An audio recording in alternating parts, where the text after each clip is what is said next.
Pascal.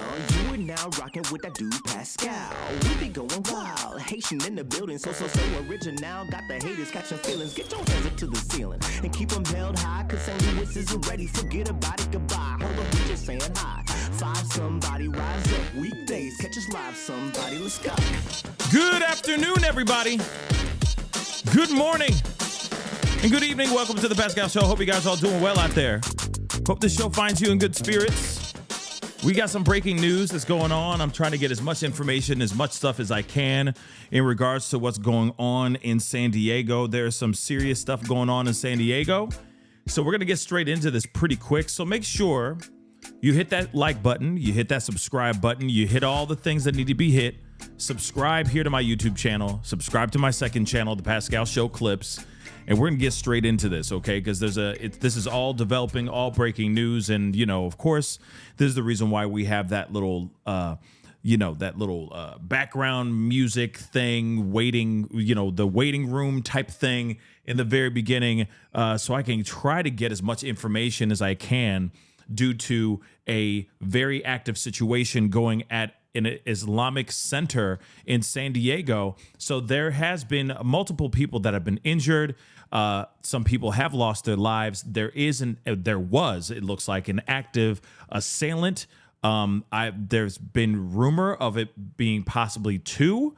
I don't know about that yet, because obviously this is all still very much developing, but let's take a look at what we know so far. Let's get straight into the meat and potatoes. So San Diego police Monday today swarmed an Islamic center, mosque, amid reports of an active shooter in the area and multiple serious injuries. Okay, so it's unclear how many people were injured and to what extent, but police urged people to avoid the area near the mosque in the Claymont district. Scores of officers were on the scene, according to TV footage.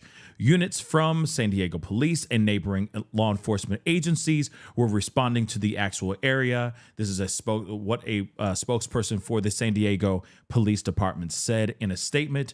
Officers received reports of multiple serious injuries, but were unable to immediately confirm them, which is interesting.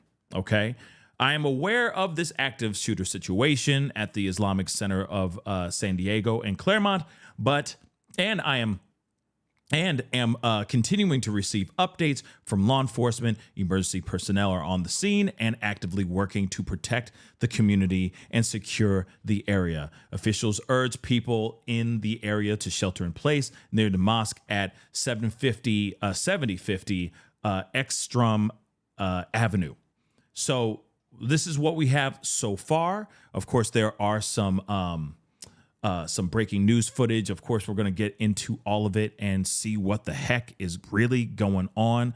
And of course, there's updates and everything. So just ride with me, guys, because like I said, was alerted about this information. Multiple people sent me emails and DMs and all that, and I appreciate you guys giving me this stuff, because I missed yesterday's wild and unthinkable event yesterday that happened in Austin, Texas, which is absolutely insane. But now we got this, a whole other situation going on in San Diego. Apparently they say that I heard rumor. I don't know if this is absolutely 110% true either, but we'll hear soon enough. Apparently the assailant or assailants have been neutralized, but I don't know if that's 110% true or not. So we're going to get into this conversation. We got a lot to get into. Hit that like, hit that subscribe button. And we're just going to plop in the middle of this video. And when I get some more information, I'm going to interrupt and let you guys know the updates as we go. Okay. With the Islamic school there at that mosque location. And there's, the Seventh-day Adventist is now the reunification spot. Right. So. And we're talking about the Islamic Center of San Diego here. There's a school inside there. In some of the pictures, you can see that there's a playground. We saw, young kids hand in hand being let out with officers with guns. I mean, a very scary situation, I'm sure, for those kids. But they were let out in a calm manner, and it appeared that none of them were hurt from the videos that we were seeing, which was some good news. So hopefully the parents are able to reunify with their children here at 4125 Hathaway Street. We know that there are several roads in this area that are closed down. STPD telling people just to avoid this area. You saw that map there. This is the southwest corner of Balboa and 805. Balboa, a very busy stretch. Our station's not really too far from where this is at here. Our ground crews could even hear the sirens and everything as they were just making the short jaunt over to this location here. Again, an active shooter report is what this all started off as. At noon, officers swarmed this area at the Balboa Mosque there, the Islamic Center of San Diego, for an active shooter report. We don't know if shots were fired from officers or a potential suspect or suspects. Still trying to learn those details as well. But the good news is that we saw kids being let out in an orderly fashion, and that there's a reunification location now, 4125 Hathaway Street. We are still waiting on a media staging point. That's what's going to be coming up next year, and that's when we expect to learn more details about what led up to all of this here at noon. And we have been on top of this since noon today when we first got word of this, with Tori Apodaca there at the scene, and now Shannon, you saw Steve Price as well. Several crews from News 8 are there trying to get information for you, because we know you have so many questions wondering what's happening here. The Islamic Center of San Diego has about 5,000 members in its congregation. So do want to point that out. There are hundreds of events that happen there yearly, prayer services daily, and the school, and it looks like it's at least a 2-story building. Hard to tell from this chopper view, but it does seem to be a rather large mosque. Nearby it, right across from the mosque right there, is another larger extension, it looks like, of the Islamic Center. So there are several rooms that officers do need to go through to make sure this whole area is safe. But to hear from their tweet that pointed out it's contained, I'm not sure exactly what that means, but that's the latest that we're getting. So we're trying to gather all that information that we know so many of you are asking. We have crews on the ground. I know Steve Price is working on an interview. I'm not sure if it's with a witness or a parent or potentially even an officer, but we are hoping to get a briefing from San Diego Police as soon as we can. So why don't we check in with Steve Price? Steve, who do you have there? So I'm at Exerman Cosmo, which is just across the street from where the mosque is located, and this is Andre. Andre lives in the area. He's retired and was home around noon. And Andre, tell me what you heard right around noon. We were having lunch, and I heard at least a dozen shots. They sounded like from a semi-automatic weapon. And then there was a pause, and then another dozen shots, and again a pause, and probably another dozen, so maybe around 30 shots. That's what we heard. Wow. I called 911 and reported the incident. They asked me if I saw a car speeding away from the mosque, which I didn't, because I was inside the house. Understandable. I just want to make this abundantly clear. This is from a little while ago. Okay, I don't know exactly where. This is about it looks like 13 minutes, okay, 13 or so minutes into this live. And I mean, they haven't been live very long, this CBS News coverage. So just want to let you guys know that, okay? So there might be some information that we're going to hear now that might be, you know, there's new news here. You know, obviously there's going to be some new updates here just in a minute, but I wanted you guys to hear this bystander, you know, what they heard, and you know, just get some more ideas, get more of an idea of what the hell is going on right now, okay? This is absolutely crazy. Well, you didn't want to come outside at that point. You could tell these were not firecrackers. This was not some kind of a joke. This was a serious situation. Yes, definitely sounded like gunshots. And we were concerned and putting our heads down inside the house. And so then about how quickly did it take before you started hearing the sirens and the officers started showing up? Were they, you know, here instantly? A few minutes after my call, I would say about 5 to 10 minutes after my call, I heard the sirens. And at the same time, the helicopter was here. And at that point, they had already said to you, did you see a car speeding away? And what you had heard maybe there was possibly a chase on the 805? This we found later on online that apparently there was a chase of a black SUV on 805. And that's still information we are waiting to confirm, but definitely a scary situation here for Andre, just sitting home, having lunch. He's retired, hanging out. Here's what he says there's, you know, a dozen shots or so, then a pause, then another dozen shots, possibly 30 total. And then, Andre, you also saw, I was telling folks at home, the kids coming out. It's just a heartbreaking scene as we're watching these young children coming out.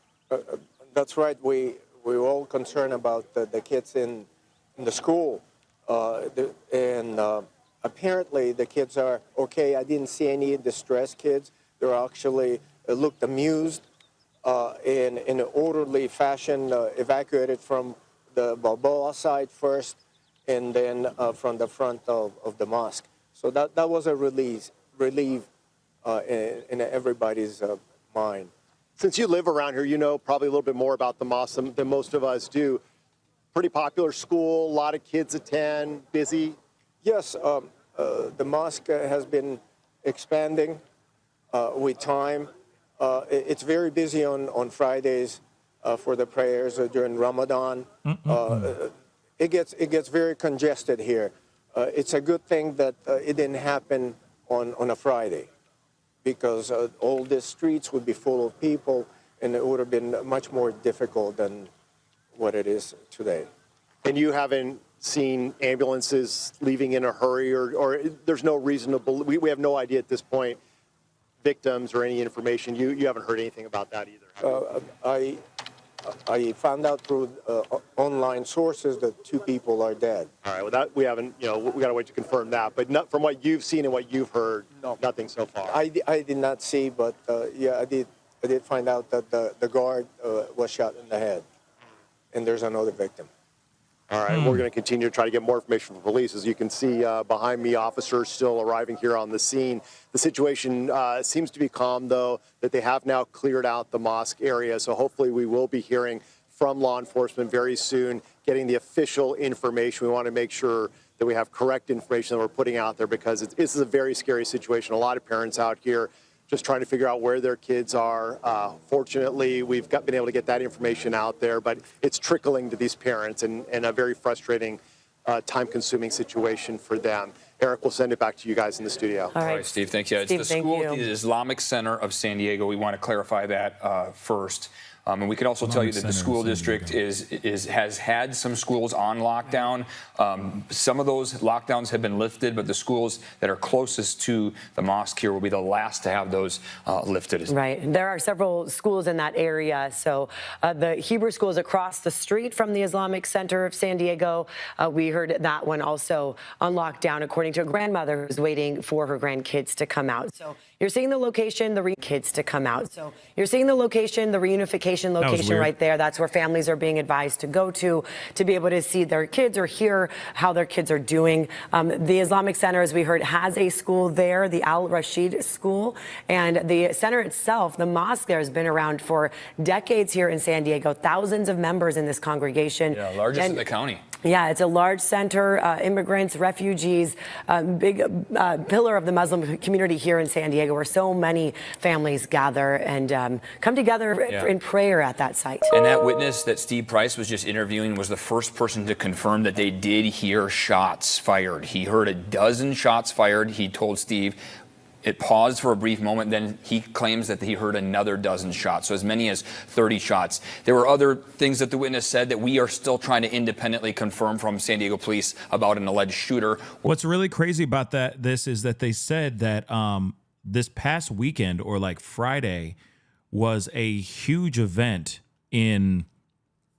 at this particular center, and that they were saying, thank God that this assailant didn't go in on this Friday or over this weekend, when there was a very big holy day, big day of worship that was going on that day. There would have been thousands more people at this center. But this person decided not to do that and go in today. This is, obviously this is very, very scary stuff, guys. But very real, very, very, very much real. Let me pull up. We got some other coverage. We're gonna hop back and forth from different places. We're gonna stay on this though, but there's more over here. NBC has been covering this as well. I want to share a little bit of that as well. Let's take a look at this here, right? Certainly keeping a safe distance from whatever is happening there at the Islamic Center. We do not know the details of what has transpired. Our Allison Ash was one of the first to arrive on scene there. We know that she has the latest for us right now. Allison, what can you tell us? Well, I got to tell you, we can't even get close to the scene. We are actually on Balboa Avenue.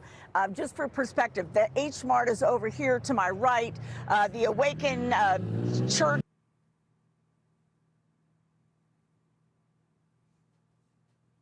That's weird. I guess they lost the feed. That's crazy.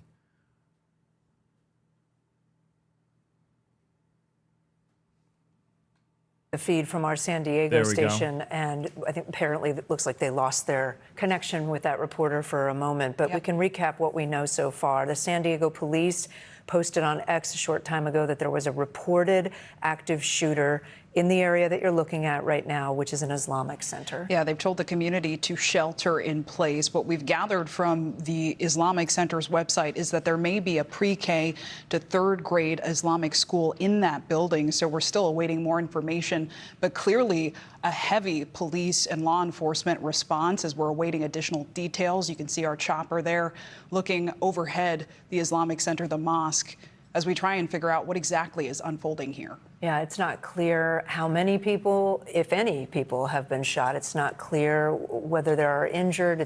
Nothing is really clear at this hour. We're following this as it develops. You heard the reporter from San Diego say she has never seen so many police vehicles in one place. And we did also see individuals being evacuated. We're going to dip back in now to our NBC San Diego station. Let's listen in. Allison, we're getting the same impression, even though we have limited information at this hour. The entire area shut down, and we're looking right overhead at Sky Ranger 7 right now. Just a little update. All kids are safe and are accounted for. Of course, multiple casualties have been reported, but they don't know what those casualties are right now. And a lot of things have not been fully confirmed, but the kids are okay. All the kids are okay, which is obviously fantastic news. We got to find out who this person is. If there really was more than just one assailant, that's kind of something that was kind of circulating throughout the internet, saying that there may have been two assailants. I've only heard about one assailant so far, but one thing is for sure: the grade school that's on site at this particular center has been evacuated. All the kids All the kids are accounted for. So that's very, very good. Okay. They're also saying that the center is still active, but it has been contained. All right. So they don't think that there's still somebody at large out there in these streets running amok. So that's another thing too, just so you guys know some updates on what's going on. Cause of course we're like maybe, this is 43 minutes in the past in this live stream. But I just wanted to show you guys some more of the coverage of what's going on. So thank God the kids are okay. But there have been multiple casualties. We don't know if those casualties also mean they say that there's been 2 deaths, but we'll see what this all means. Okay. But the rumor is the active shooter has been neutralized. So we'll see what happens here, guys. Okay. So let's continue. Please hit that like button down below. It helps us spread the word about the show and about what's going on. Do me that solid about the show. That would be greatly, greatly appreciated. Okay. If we can get it to real quick, if we can get it to 600 likes, that'd be really appreciated. Okay. Gets the word out here about what the heck is going on. This is absolutely crazy. And I'm praying for everybody over there. This is we're living in some weird and scary times, y'all. Scary, scary, scary times. Let's continue. Certainly unsettling, to say the least. Concerning, and I know that police are telling people to shelter in place. Allison, are you still with us? Can you still hear me? I can hear you. Are you hearing any direction there on scene from first responders, like from a loudspeaker or anything telling people to shelter in place or anything of the sort? Again, we're on the other side of the freeway, so we're not where we would hear that. You would be hearing that on the other side. What I have seen is a number of people running in that direction. One man just ran by us, and so as people are hearing information about what's happening over on that side, we're seeing people jogging over the freeway overpass trying to get close. I'm guessing they're going to be turned away when they get down there. When we have a chance, we'll head down there and see how far we can get. But with this kind of police response, I have a feeling it's going to be a while before we are able to get anywhere near the scene. Please keep a safe distance. We will certainly check back to see what you are learning, what you are hearing and seeing. But we are praying for everyone on the other side of that police barrier right now, and certainly would caution anyone against running toward the scene right now, as the images that we are seeing up above the San Diego Islamic Center do not appear to be, by any extent, a secure situation. They are positioned in tactical gear with armored vehicles, looking to make sure they can neutralize whatever threat has transpired there. But this is not a secure situation. For your own safety, please stay in your homes, stay a safe distance apart. We can only imagine that this is extremely concerning for people who have loved ones there at the San Diego Islamic Center. We have seen numbers of children being escorted out of the Islamic Center hand in hand safely by adults and by armored law enforcement and law enforcement with guns, getting them to a safe location outside of the San Diego Islamic Center. But there are concerning reports coming from the Islamic Center that we are working right now to confirm, to get you some more information about what is happening. Okay, our Marianne Cushy was driving close by in the vicinity. We understand that Marianne is on the phone right now to give us a perspective. Hi there, Marianne. What do you know? Hi, Monica. So I'm here at Balboa and literally the on-ramp, off-ramp to the 805 South. And there are, I mean, I can't even tell you how many police cars are here, Highway Patrol, the U.S. Marshal, and as you can see from Sky Ranger 7, obviously. So what I overheard one of the sheriff's deputies, sorry, I'm kind of out of breath because I had to run because they're sort of escorting me out of the area that's too close. But that I overheard one of the sheriff's deputies saying that there were to expect hundreds of parents. What I suspect what he's referring to is the fact that there was a classroom situation going on with kids here at the Islamic Center. And so that's what they're waiting for, and they're alerting all the other sheriff's deputies as well as officers here to, if parents decide to show up, because the area is literally, I mean, it's off limits. There's no way that you could get through here, and you can't get through here on foot either. So you can hear the helicopter above me, and there's red, yellow, and blue lights just flashing, and people are standing here, but the officers are pretty much keeping everybody at bay. But it looks to me that the situation has calmed down quite a bit, because I was seeing a lot of the sheriff's deputies and officers, especially those with long guns and the dogs, walking away from the mosque. So it looks like the situation has calmed down from when it first started. Well, Marianne, that is the first reassuring thing that we have heard out of this whole incident that we've been reporting on now for at least a good 30 minutes. And certainly my heart goes out to those parents. We were just hearing from Allison Ash, who was saying that she saw people trying to run toward the scene. I would imagine those were some of the people that you have seen be turned away by that extensive police blockade that is sitting there over the 805 on Balboa Avenue. But, you know, Marianne, you and I know, reporting on this for many years, reporting on these types of incidents for many years, just the extent of how concerning and unnerving situations and scenes like this are, especially for anyone with ties to the Islamic Center of San Diego and the safety and security of the people inside. What have you been able to see or hear from your vantage point in that regard?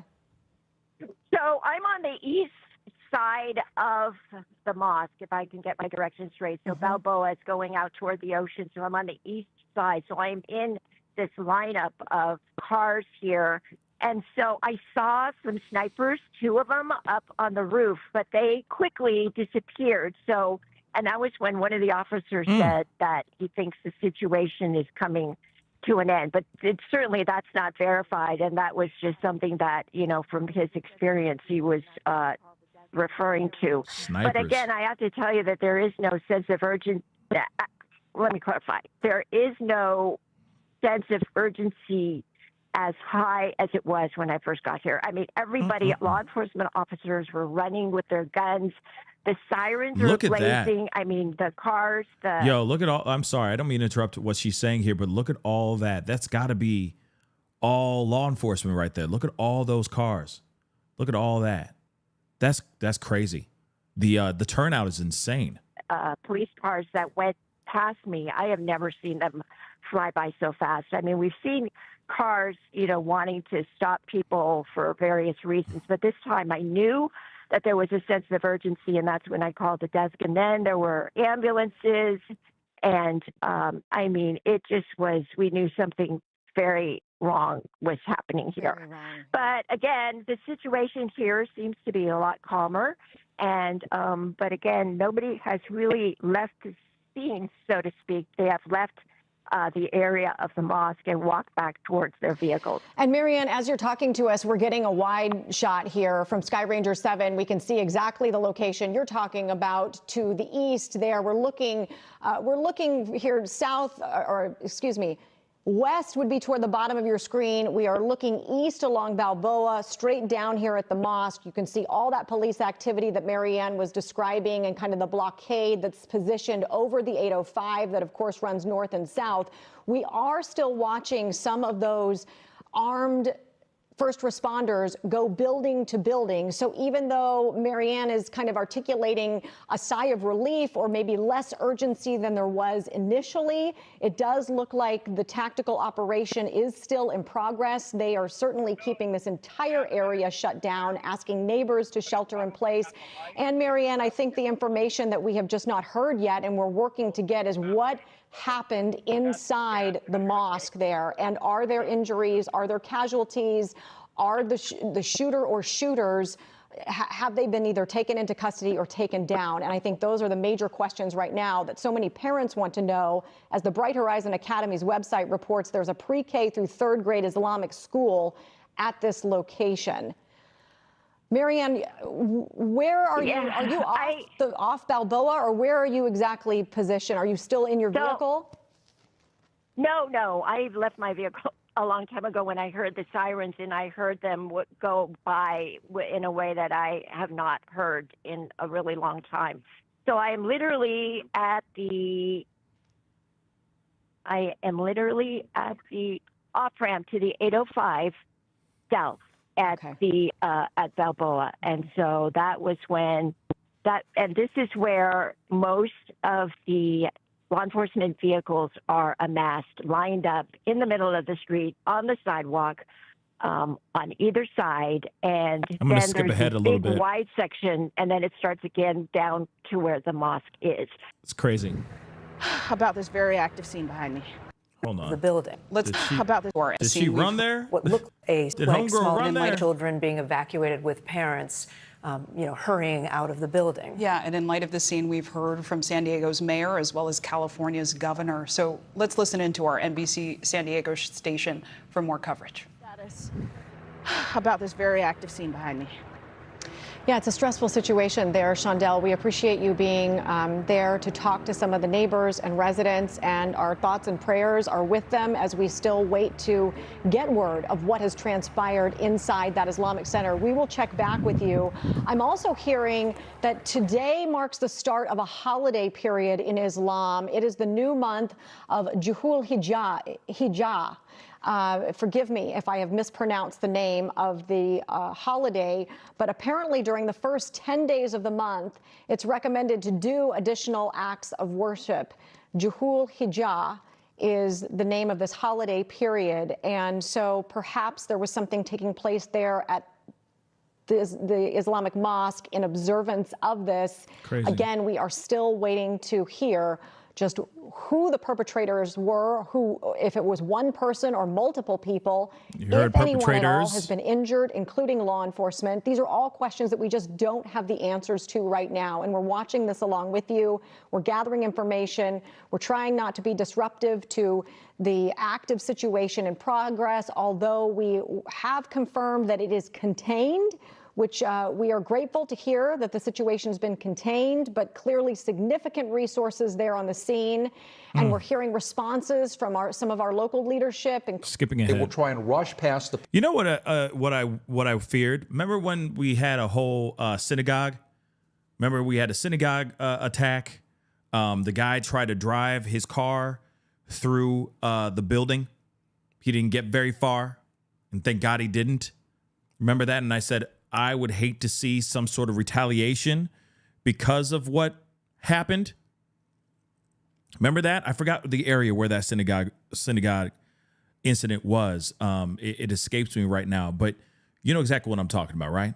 And God forbid, I said, God forbid somebody retaliates. Somebody says, oh, well, a Muslim was trying to get into our synagogue.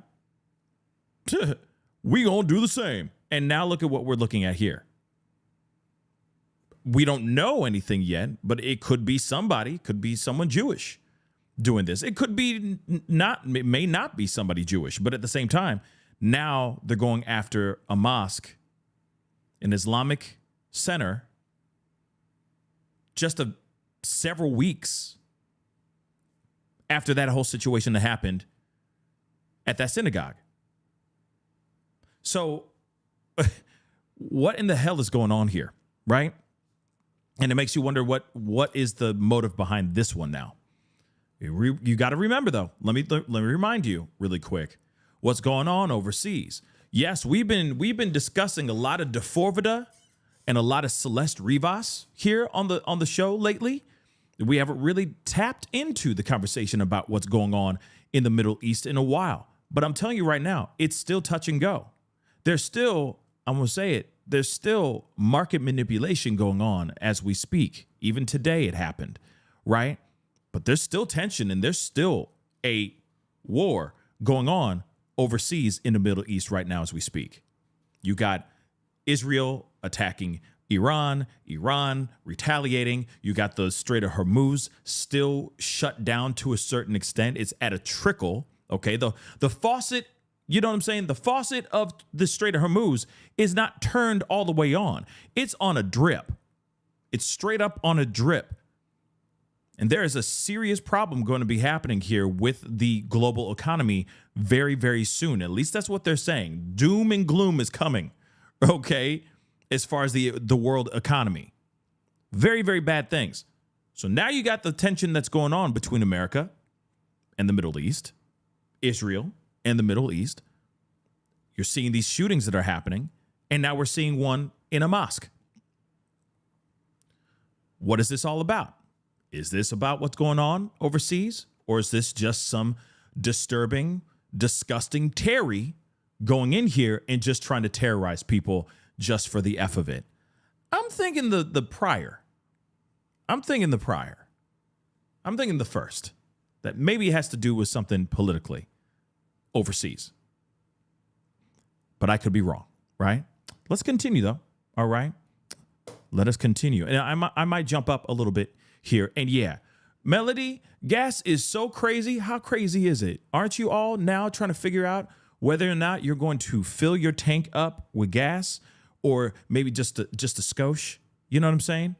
Maybe just a little drop of gas before you even, because you're sitting there going, I got to feed my kids. I got to pay the mortgage. I got to keep the electricity on. We can't go back to the Stone Age. That's funny. Because that's exactly what Trump is doing to us right now. Yeah, high key, low key. Actually, I should be doing this. Because if we don't get things going here and they don't figure things out overseas and they don't come to some sort of agreement here very, very soon, and it doesn't turn into a whole thing of like, he's like, oh, civilization's going to die tonight. And then 2 seconds later, he's like, never mind. I changed my mind. Melania, I changed my mind. It's like, wait a second. So when what's going to happen? Are we going to do, are you going to bang or are you just going to keep teasing? And that's exactly what we're seeing right now. Are we not? So I'm wondering, are we going back to the Stone Age ourselves? Is he taking us back to the Stone Age? Damn it. You know how expensive gas is? Sorry to go on that rant, but think about that for a second. And now we got people doing crazy. We still got problems here in our own hood. And we ain't even looking in our own hood, man. Anyway, back to our regularly scheduled program, because this is regular. We should be used to this. This is like breathing air, drinking water, taking a dump. This is every day, guys. This is every day. What we're seeing here is every freaking day. We got plenty of problems here. Plenty of problems. We need to figure these things out. Stop sticking our nose in other things going on overseas, okay? And figure out what's going on, because these kids, if it keeps going this way, I hate to say it, but these kids are about to get got, and I don't want that to happen. You understand? Damn. All right, I'm done crashing out. Police, but the police who are inside, they don't know if that's part of the threat. They don't know if it's another. So they just have to be super, super careful, which is probably why this information is coming in slowly. What's distressing to hear is that there are people down inside. Yes. And while nobody likes to see anybody hurt, you at least hope that was the threat.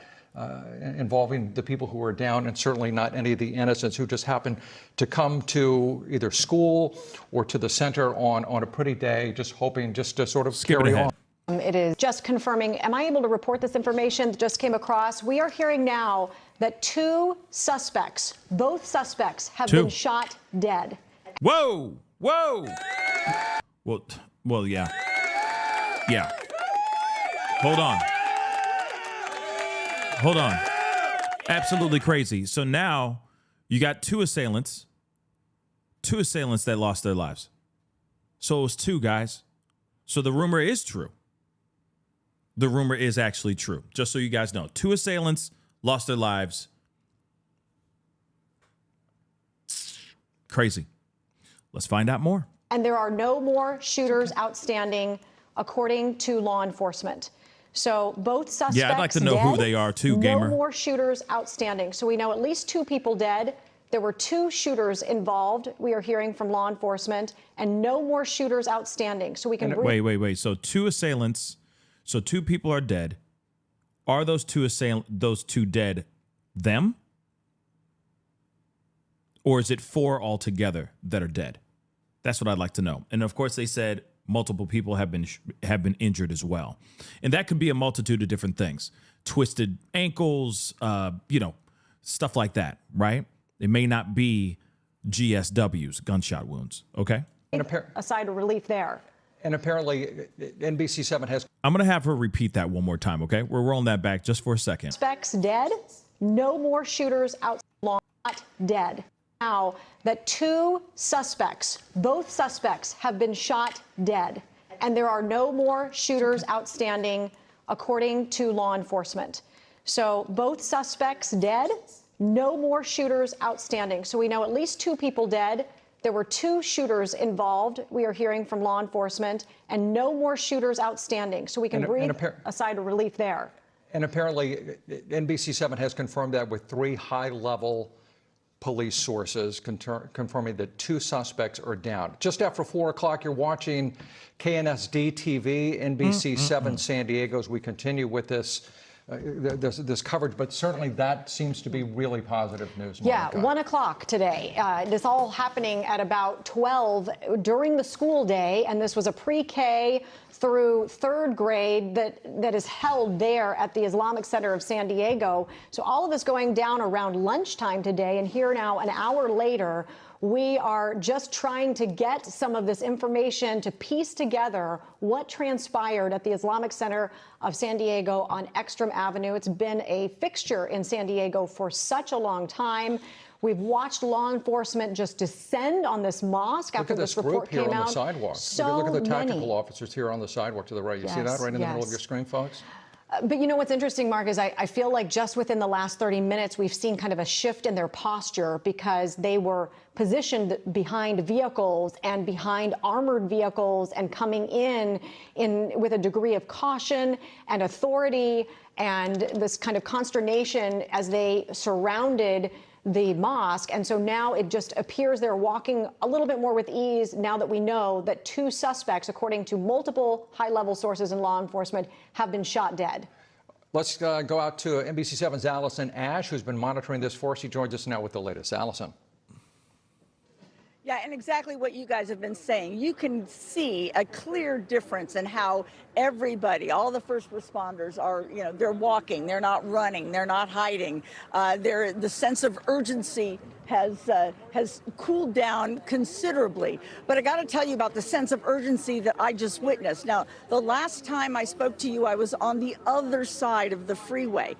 Since that time, I crossed over the freeway, and now you can see I'm very close to the mosque, very close to the freeway on-ramp, which is closed at this point. And what I saw as I crossed over that bridge were frantic parents. As soon as they got the word that there was a reunification center set up, they were running. I mean, they were breathless as they ran by, say, I got to get to my kid. I got to get to my kid. And they couldn't stop and talk to us. They were frantic. They said they didn't know what to think. They don't know if their children are okay. They just got to go. And off they went. So we continued over here. Police, again, have sort of relaxed their line. They had us. Oops. Dooley or President Trump says vote for Dooley. I told you. Oops. I don't know how that happened. Here at the Islamic Center of San Diego that has now been neutralized. Both suspects are dead. Those are believed to be the only suspects involved with this active shooter situation. So this really is that there was a reunification center set up. They Sorry were about that, guys. Running. I mean, they were breathless as they ran by, say, I got frantic. They said they didn't know what to think. They don't know if their children are okay. They just got to go. And off they went. So we continued over here. Police, again, have sort of relaxed their line. They had us way back. Now they have us up closer. You can see now. You see the SWAT Bearcat is moving away from its position, moving more toward the front of the mosque. And we've seen a number of the police cars leaving, going elsewhere, probably to start their investigation, probably to go to the hospital if there are any injured at the hospital. So much could be going on right now. But again, no comment from police at this time. We are hoping that we can hear from them sometime in the very near future. Now that things appear to be under control, at least sort of under control. At least the danger of the shooter appears to be gone at this point. So everybody's taking a breath right now, and we're hoping that when the police come out and talk to us, that they have some good news for us. Okay, Allison, I think you will be pleased, as I think a lot of folks will, because just as you were delivering that report, we did have it confirmed from San Diego Police that at least according to them, in their words, the threat inside that center has now been neutralized, which is terrific news indeed. Yeah, we are very grateful. I think the unknown right now is, are there any injured? Was anyone else shot inside that building? 2 suspects we know have been shot dead. 2 of them, like I said. So that rumor, again, I hate to say it again, but that rumor's true. The rumor is true. So unless they think the other person that was, unalived out there is not, you know what I mean, is not, or they think that person is an assailant. Maybe that person is not. You never know. But of course, they'll find out more in a second. But that's crazy. Let me play a little bit more of this, and we're going to jump ahead. Threat neutralized. There are no other outstanding suspects. Crazy.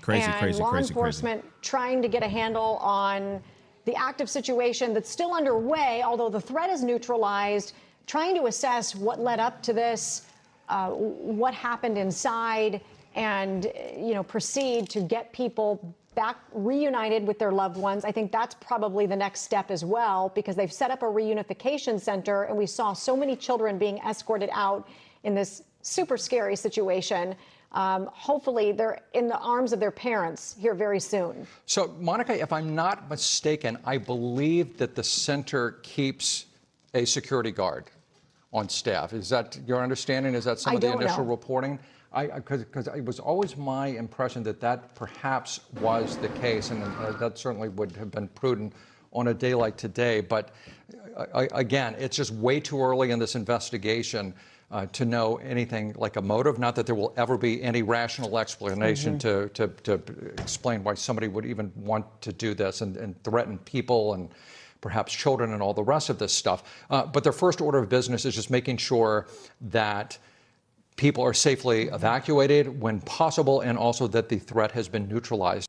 So we don't know if this attack somehow coincided with this observance, or what was maybe going on in observance of Dhul Hijjah. But we do know that this is the start of this holiday period today. Okay, and once again, we're hearing that it's two suspects who are down. 2, yes. Which means you have at least 2 people who are involved in something like this, which means all the more plotting, all the more sinister, and we've heard multiple people down at the center, so we don't know. We don't know how that kind of coincides with the suspects being down. If there are other people that were injured or who were perhaps killed, but we do know that there are people being treated at Sharp Memorial, so we can at least conclude that there were some additional people who were injured. Yeah, and one thing also is that whenever we have situations like this where we're coming on the air with breaking news and stuff like that, we really try really hard to filter everything through, because 2 people down is technically multiple people, and a lot of times there's just so much quick information that's coming off the top, and sometimes it's accurate, sometimes it's not. But we do our best to just pass on vetted information to you, and the information that some of our local leadership. We know Mayor Todd Gloria says he's headed to the area right now. We also got an acknowledgement from the office of Governor Gavin Newsom. So we're trying to just piece together what happened, what led up to this, what transpired inside that mosque, and how many people may have been injured or even killed. And our prayer is that they are going to be okay, because this is certainly an unnerving and heartbreaking scene for our entire community to have to deal with a situation like this, something that they train for and hope to never have to use. I know, exactly. Let's go out to NBC7's Shelby Bremer. Shelby, for us, for our viewers, and for everyone, kind of do a little scene setter. Tell us where you are in relation to all of this and what you know, please. Yeah, Mark, we're at Batista, right at Armstrong. So I'm on Batista right now, facing Armstrong, and you can see the police line is right here. We have not been able to get past this, obviously, but what we did just see was a bomb squad truck drive in, and so you can see all of the vehicles down there. We're not really entirely sure what the presence is there, what what's needed there. But I can tell you that we're also watching so many cars circle this intersection, do U-turns, and so many parents. We have seen parent after parent driving, honestly, a lot of them crying, trying to get to that reunification center. We were trying. Well, real quick, we got something here too. A statement from the Islamic Center's Imam. So I want to play that for you guys here real quick so you guys can see this too. It's a short video, but this is important as well. Let's take a look at this. Assalamu alaikum wa rahmatullahi wa barakatuh. This is Imam Taha from the Islamic Center of San Diego. I wanted to send this message to the entire Muslim community in San Diego. Alhamdulillah, we are safe. The entire school is safe. All the kids, all the staff and the teachers are safe out of the Islamic Center. We have few casualties, not confirmed yet.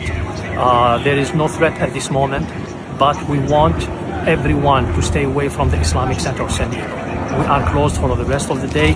Stay safe, stay at home, and make a lot of prayers and a lot of dua. Assalamu alaikum. Man, this is scary, y'all. But what else is new? What else is new? We're just seeing this should be every day. We should be used to this crap every day, guys. I mean, we're just at that place now. Okay? We are just at that place now. Let's continue. Trying to get there, but we were, in a line of people going through the intersections crying.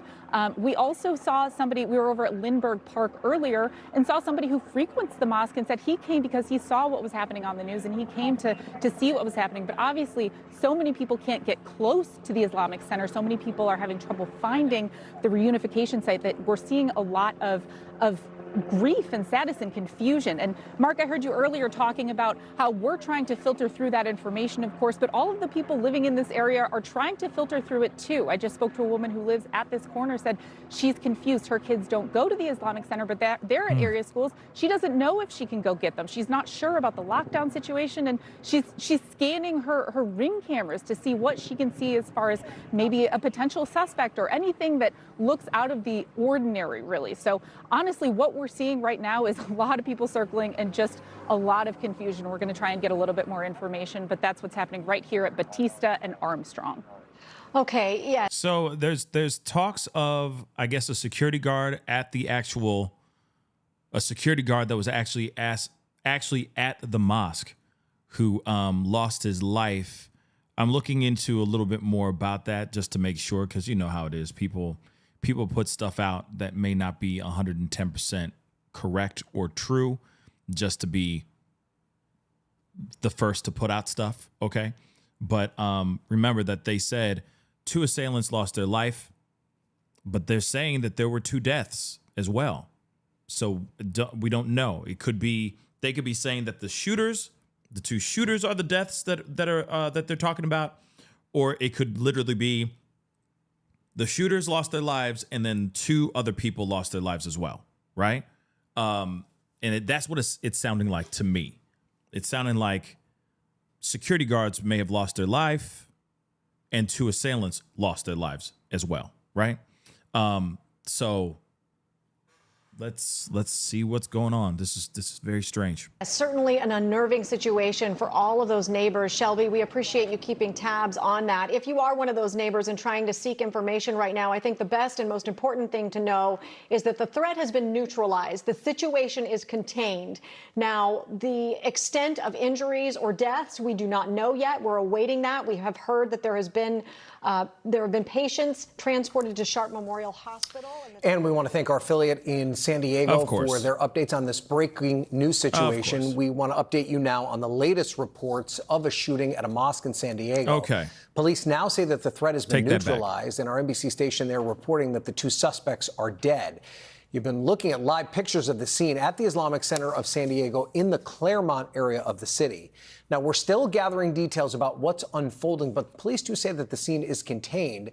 California's Governor Gavin Newsom's office tweeting that the governor's been briefed on the situation and that state and local officials are working on coordination.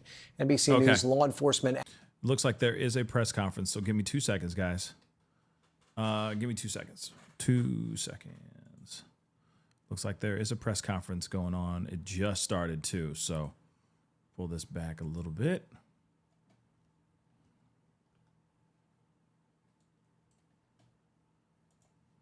It literally just started like 2 minutes ago. So let's take a look and a listen here as well.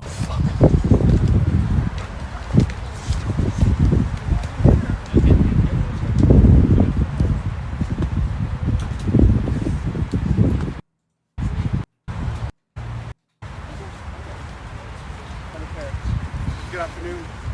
Cesar Jimenez with San Diego Police Department, Public Information Officer. It's still very early in our investigation. We've got Chief Scott Wall is going to let you know what occurred. We are going to have time for questions afterwards. Hold on. You know what? You know what really pisses me off about these live press conferences? They don't even bother to like give us like they don't bother to do like proper sound. You know what I'm saying? You want to see something like really grind my gears? Do a press conference without sound, without proper sound. Dag nabbit. All right, let us continue.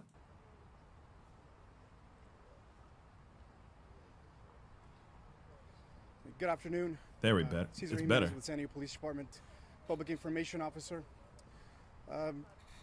Still very early in our investigation.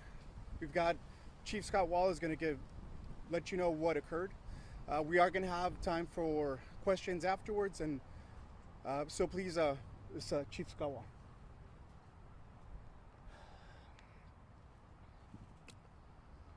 This is every community's worst nightmare. I want to give you some preliminary information to put a lot of minds at ease. There is no further threat.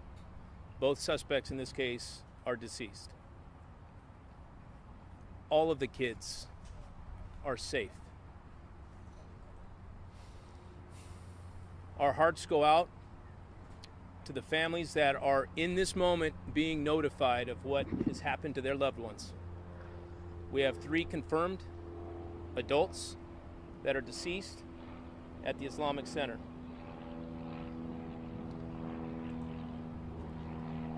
There is a lot of preliminary information that we're going to try to highlight and cover, but understand it's going to take us some time to get accurate information out to everyone. Here's what we know so far. At about 11:43, we received a call of an active shooter at the Islamic Center. Within 4 minutes, officers arrived on scene and observed immediately 3 deceased, what appeared to be deceased victims out in front. They immediately began to deploy with an active shooter response into the mosque and adjacent school. At about the same time, we began to receive calls from just a couple blocks away that we had more active gunfire. Officers were also responding to that call for service at the same time. There was a landscaper that was doing his work that was shot at and fortunately was not hit. That was at about the 7100 block of Salerno, which is just a couple blocks from here. Moments later, at the 3800 block of Hatton, officers were called to that location where they found a vehicle in the middle of the street with who we believe to be the shooters in this incident, both deceased. The circumstances that led up to this and the details of what happened and exactly which time it happened will come out in the days ahead. I can tell you, this is, in 28 years, this is the most dynamic and impressive response that I have ever seen in policing. We have every single police officer available throughout our county that dropped what they're doing and did exactly what they're trained to do: run towards gunfire. I could not be more proud, and I cannot express the gratitude, the willingness to step into harm's way in a moment like this. And I tell you what got me. Watching the kids come running out. Just thankful to be alive. I want to bring up Mark Remley from the FBI. Because of the Islamic Center location, we are considering this a hate crime until it's not. And at this point, we're going to work closely with the FBI to make sure that we are matching all the resources that we need for this investigation. So, Mark? Who are these assailants? That's what I'd like to know. What are the identities? Good afternoon. My name is Mark Remley. I'm the special agent in charge of the FBI San Diego field office. Today, the FBI responded to assist our local law enforcement partners at the Islamic Center of San Diego. This was based on reports of an active shooter. As the chief said, what we know at this time is that there are 3 deceased adult males, and those are the presumed victims at this time. 3. On behalf of the FBI, we extend our sincerest condolences to the family and friends of the victims of this tragic incident. There were 2 subjects, both teenagers, and both are confirmed deceased. I want to thank our local law... Yo, hold on. Sorry, real quick. Hold on, I'm rolling that back. So they were teenagers. These were 2 teenagers, guys. Kids. I'm rolling that back a little bit, okay? Wow.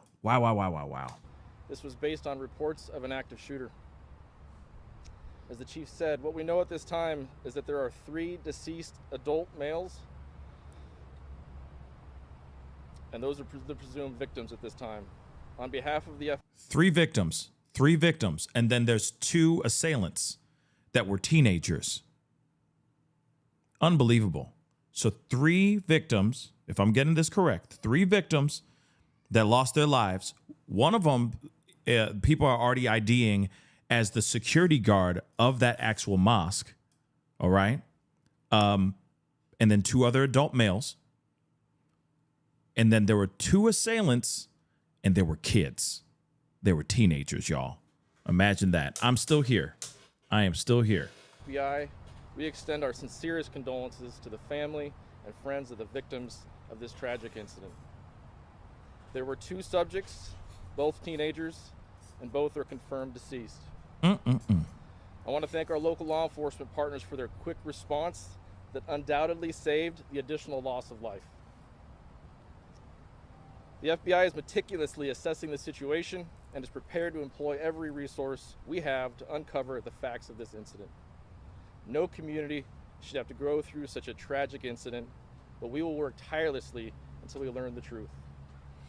We have on scene a number of special agents, task force officers, our evidence response personnel, victim specialists, and many more. As we work through this investigation, we ask for your patience to determine any motive and facts associated with the shooting. The FBI continues to ask for the public's help in providing any information that could help us resolve this investigation, and we remind the public that any detail, no matter how small, could be useful.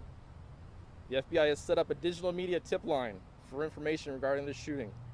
We ask that the public submit their tips to FBI.gov or call 1-800-CALL-FBI with any information you may have. Thank you. One more piece of information that I failed to put out. There is a reunification center set up at 4125 Hathaway, where parents could be reunified with their kids and any other loved ones that might be related to the Islamic Center. That is the location where you can be reunified. Next, I want to bring up the mayor of San Diego, Mayor Todd Gloria. Thank you, Chief. I want to be here to reemphasize what our police chief said. The threat currently has been addressed. Children are safe, and that is a good thing. Obviously, we've had the loss of life here at the Islamic Center of San Diego, and to our local Muslim community, my prayers are with you. I want to assure our Muslim community that we will do everything it takes to make sure that you can feel safe in this city, and no resource will be spared in making sure that our religious institutions and locations are protected in this sensitive time. I want to express my appreciation to the San Diegans who responded to our calls to clear the area, to allow law enforcement to do their jobs. I ask you to continue to do that until you hear otherwise. As Chief said, students can be picked up at the church just down the street here. We have that information already sent out. And lastly, I would just say at this time, and obviously we'll have more comments later today, but at this moment, I want to simply express my immense gratitude and that of all 1.4 million San Diegans for the incredible law enforcement response that we saw here today. As Chief mentioned, a response within 4 minutes. This is what we train for. This is what we budget for. This is what we ask of our public safety professionals, and they absolutely deliver in the way that we ask them to do so. I appreciate our San Diego Police Department, our San Diego Fire Rescue Department, our Chief of the Fire Department is here as well as our local, state, and federal partners, many of whom have been in touch with me directly, recognizing the gravity of this situation and why it is so such a tragic situation for which there'll be a lot more work to be done in the days, weeks, and months ahead. Again, my condolences to the victims and their families, to our Muslim community. One of our great leaders is here, Imam Taha, who is directly impacted. This is a time for making sure that we do everything that's necessary to investigate and fully address the incident that was here today, but to reassert, as I always will, that hate has no place in the city of San Diego, and when it happens and crime of any nature occurs, we will hold you accountable. Again, appreciation to our public safety professionals. I'll turn it back to our Chief.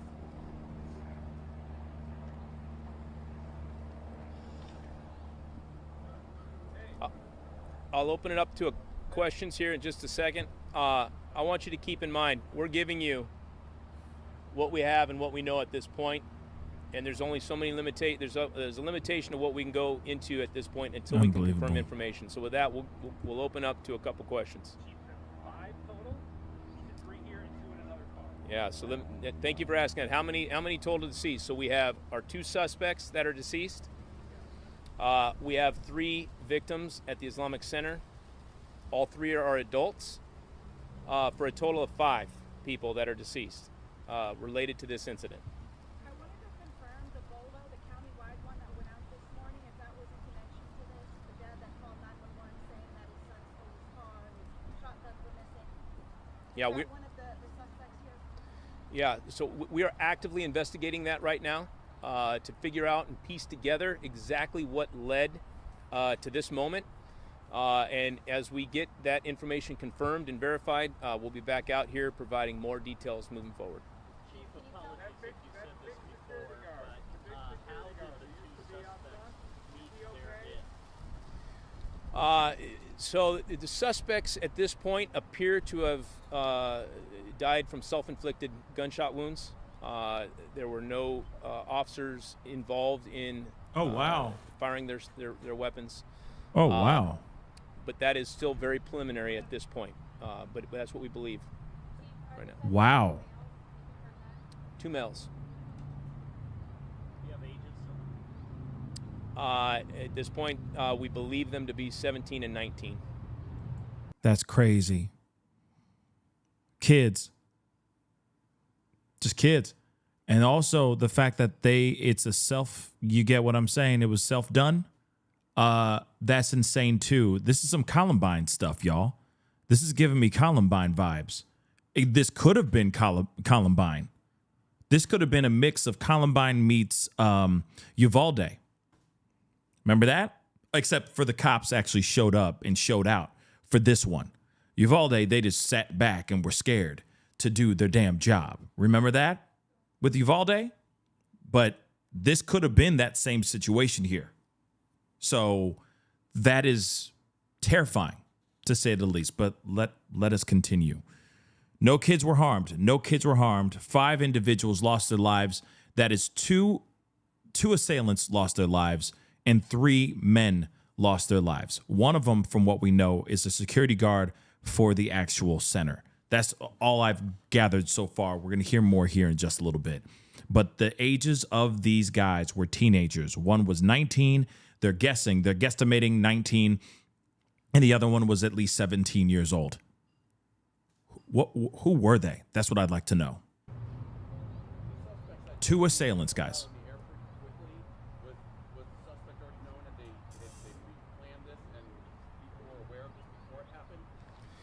So, again, we are actively investigating the things that led up to this. Obviously, these things don't typically just happen on a whim. And the information that we knew preceding it is what we're actively looking into. And once we get that information verified and assembled, we will provide it. Yes, ma'am.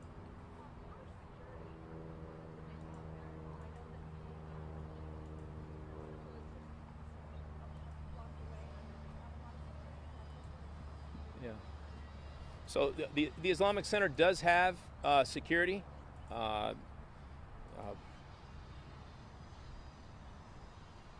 One of the deceased is a security guard that works there, and I think played a pivotal role in assisting from this being much worse. Chief, were there cameras there? Are you looking at any footage? Yes. Yeah. The Islamic Center does have cameras, and there is footage. There's going to be a tremendous amount of information and details that we're going to try to sort and put this puzzle back together again. Not confirmed.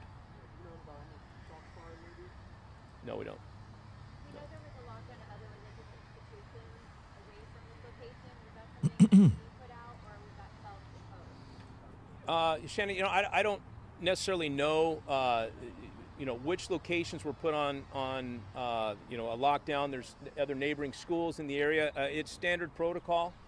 When information like this comes out with an active shooter, we try our best to get that information out and either shelter in place or evacuate from the area if it's ideally safe to do so. So that would not be outside of protocol for that to happen. Just one more question. Yes. When the agents arrived to the scene, they were still the scene, or they were not inside of the center?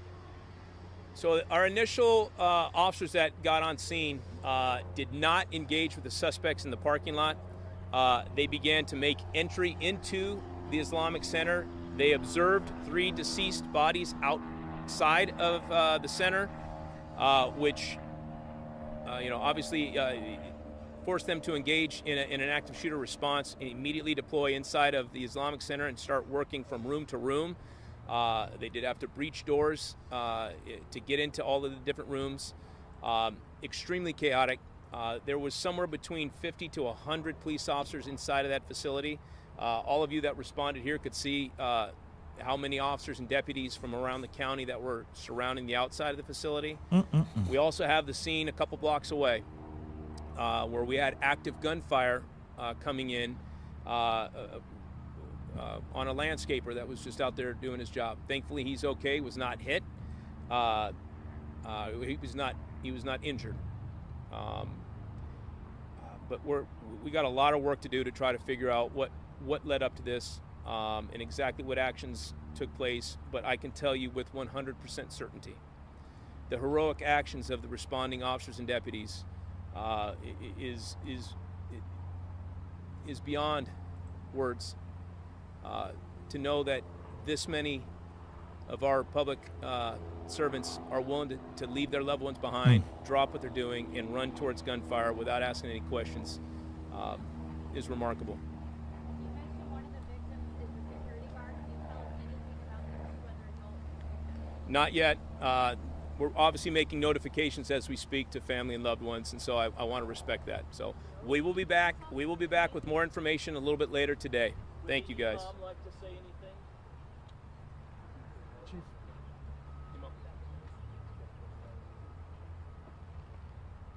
Good afternoon. My name is Taha Hassan. I'm the Imam and Director of the Islamic Center of San Diego. I know it's time of sorrow, time of sadness. We have never experienced a tragedy like this before. And at this moment, all what I can say is sending our prayers and standing in solidarity with all the families in our community here. And also the other mosques and all the places of worship in our beautiful city should always be protected. It is extremely outrageous to target a place of worship. Our Islamic Center is a place of worship. People come to the Islamic Center to pray, to celebrate, to learn. Not only Muslims, but we have people from all walks of life. Just this morning, earlier, a group of people, non-Muslims, coming just to learn about our faith and our cultures. So this is something that we have never expected. And I would like also to thank all the people who contacted us from all over the country and even from overseas to give condolences and to ask about, is there anything they can do to help? And I would like also to thank our local authorities, our San Diego Police Department, the FBI, the San Diego Police Department, FBI, and all the Sheriff Department, our mayor, for showing up and standing in solidarity with us. So this is what I have to say. Thank you so much. Thank you very much. That's all the time we have right now. We will come back in 2 hours, and we will also set up for Spanish interviews. Yes. This is a damn shame, y'all. Absolute shame. I mean, you know, of course, you know, just saying out loud, I mean, I always say this, you know, we need to find a better way to stop the violence. We got to figure out how not a better way. We got to find out how we can stop this violence from happening. But what I want to know is what's up with this situation, right? Because yes, there were, I mean, IAG, thank you so much for the comment. Yeah, there was multiple shootings that were happening all throughout Austin yesterday. Like I said, I didn't have a chance to cover that with you guys yesterday, but that actually was going on. Okay. And I just don't know. Army vet, yeah, there's so much hate. I just don't get it. I don't know what's going on, right? I think we're all trying to figure that out, right? We're all trying to understand what the F is going on. And yeah, Lauren, we got to figure out how to stop this crap, stop this hate, stop all of this. Why are we getting in that place where we're instantly saying, why are our loved ones? Because, you know, there's somebody who loved those two kids. There are people, there's a family that probably loved those two kids that lost their lives, that those two assailants. I got to keep it real. Every single time, like every time we have somebody who's running around with a gun and doing bad things and trying to cause chaos and cause mayhem, there is someone out there that loved that person. If they were lucky enough to be loved, they were loved by somebody. So I don't get it. What is it that's causing these people to be activated, to get incentivized, to feel emboldened to do something like what we are seeing here? One of them, they say allegedly, was 17 and the other one was allegedly 19 years old. What in the hell is going on with this world? JLK, thank you so much for the love. Don't let hate in your hearts despite don't let hate in your heart, despite this news. We're all in the same game called life together. Abso-freaking-lutely. I couldn't agree with that more, JLK. I couldn't agree with that more. We are going through, this is just wild, okay? Tipsy, thank you so much for the love. Tough topic to cover, thank you. Let's all remember to be kind to one another. Yes, but that's the thing. I don't know what it is, because even so, these people are out here. I hate to say it like that. I'm not trying to be on the side of the assailants. I'm not trying to humanize these monsters, but at the same time, there are people out there that I would assume loved them, and they still feel like they got to go and make a statement and make it bloody, make it violent. Why? Why are we there? Why are we at this moment? Why are we at this time? It goes all the way back to Columbine. Why? What happened here? You got two people that said, yeah, like right now, just like in Columbine, you have two people that plan to walk in there and do what they did. Why? Can we get down to the root of what the problem is or where this happened? Were they? Yeah. Misty, were they encouraged? Right? Were they encouraged? And if they were encouraged, who encouraged their asses? That's what I'd like to know too. Who went out of their way to say, yeah, do it, bro? Who, if that's the case? Who incentivized, who emboldened these two kids to make this choice to do what they did? In fact, yesterday, multiple shootings happened yesterday. Who were the people that decided, yep, we're just going to start blasting. We're just going to start going bra-ka-ka-ka everywhere. Who got them going? How did that happen? And that's the thing. That's what I'm trying to say. If they are coming from a place, a family, or an environment of people who actually love and care for them, what gets them to this place? What gets them to this moment in time where they're holding a very deadly weapon, walking into a place where there's multiple hundreds of kids, with the incentive to do some serious damage and cause a lot of tragedies? What is it? And is there a way that we can catch that before it actually goes down? Think about that for a second. Like I said, if these assailants are lucky enough to be loved and to be around people that do love them, let's just put that factor in there. Because some people, some families, some kids, some of these assailants come from families who don't give a damn about them. So they're just enraged and angry no matter what, right? There are some parents like that. We've seen those that are just very careless and don't care and probably are doing a lot of the bullying to their kids behind closed doors. But there are other ones that are just hiding in plain sight. They're still loved by their parents. They're still loved by their family, and they still have this idea of running into schools and doing this kind of thing. What is going on? What is triggering them to go and pull the trigger?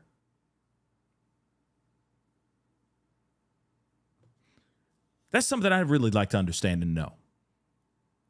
Because these particular people that did lose their life did not deserve and did not need to lose their life. Like the security guard here. All right. They're saying brother Amin Abdullah was the security guard his life was taken, who was martyred at the Islamic Center of San Diego.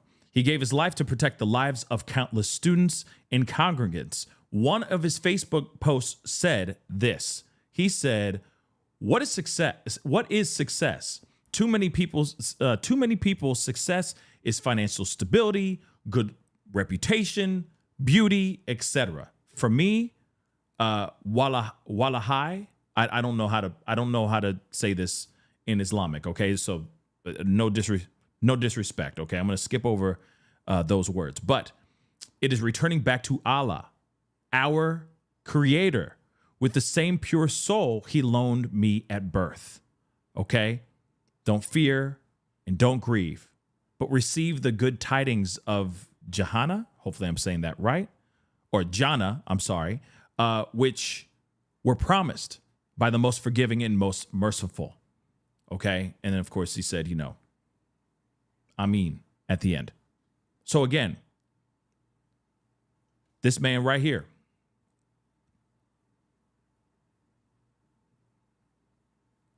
lost his life, sacrificed his life to protect all those kids and all the staff and all the people in that synagogue.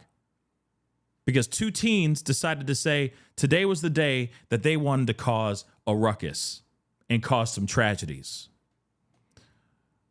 Just unbelievable.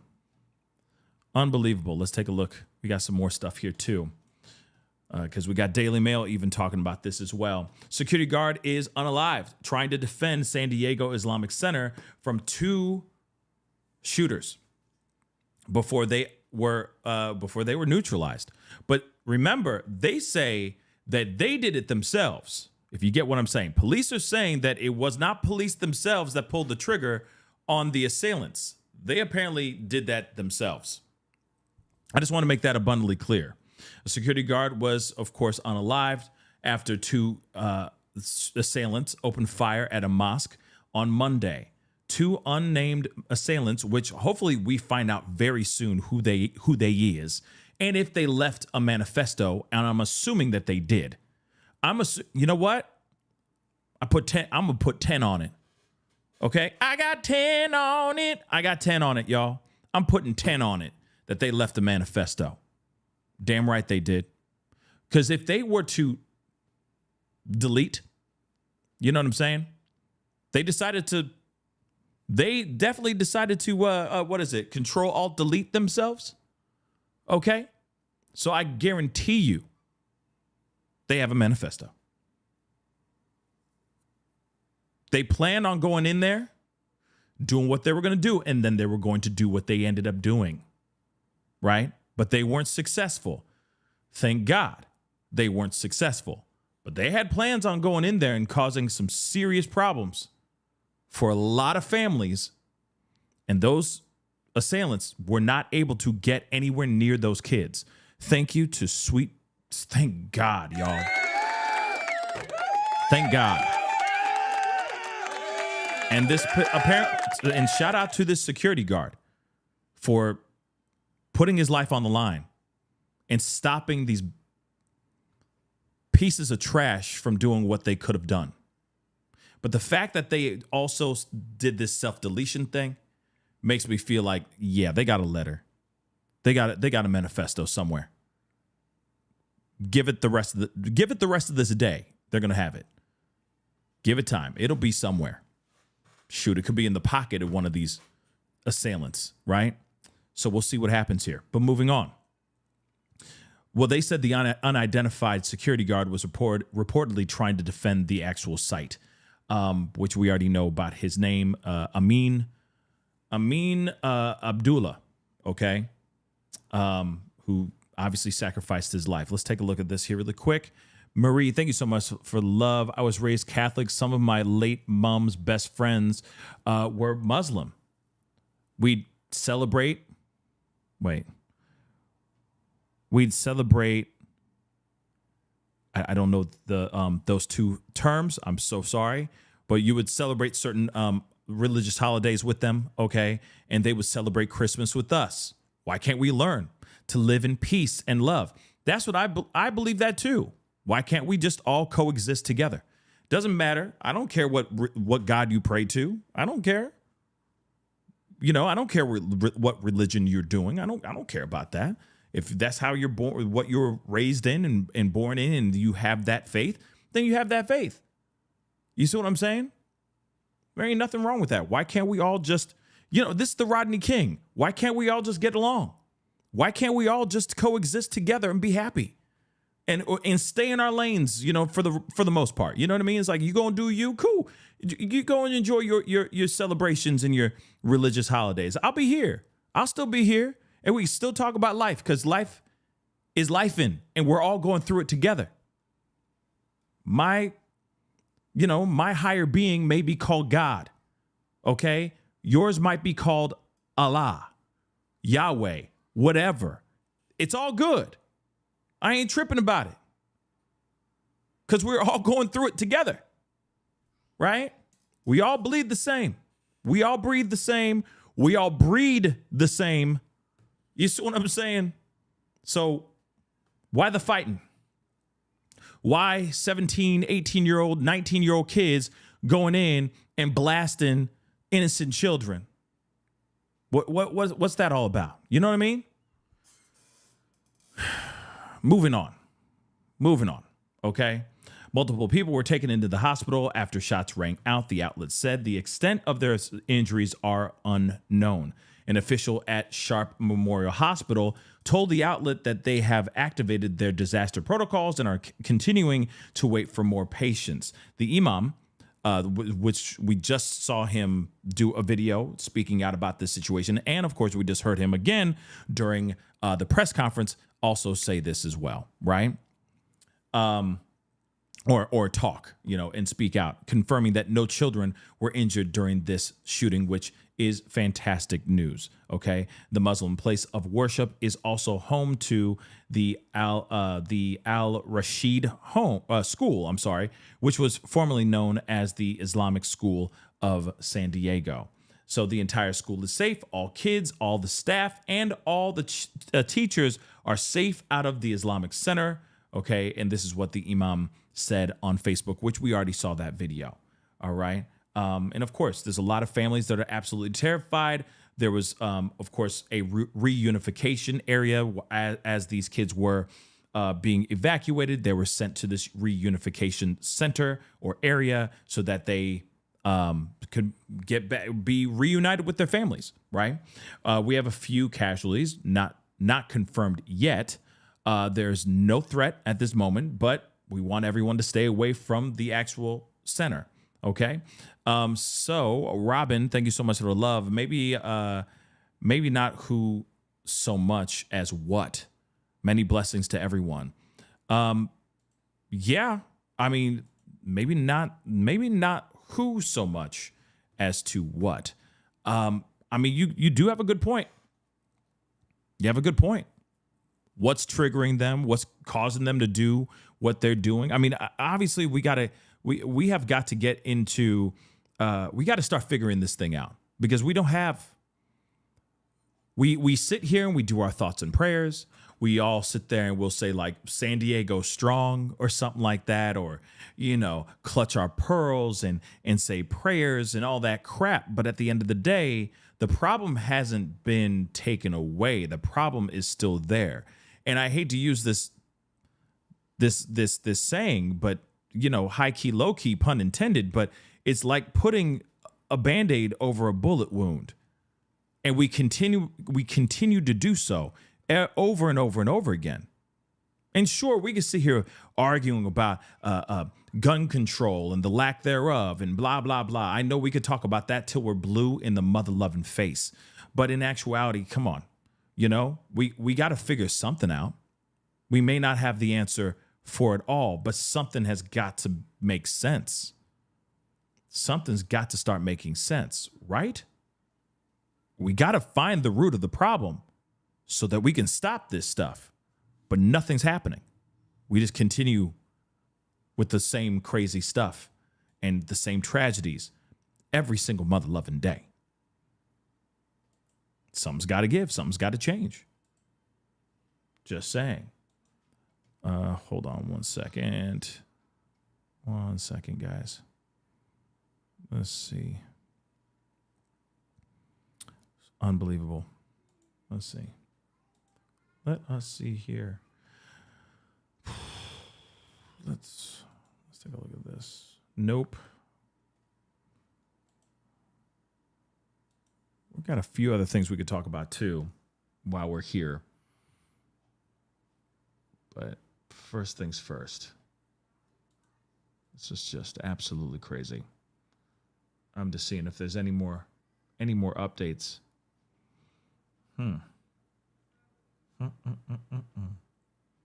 One second. Hold on.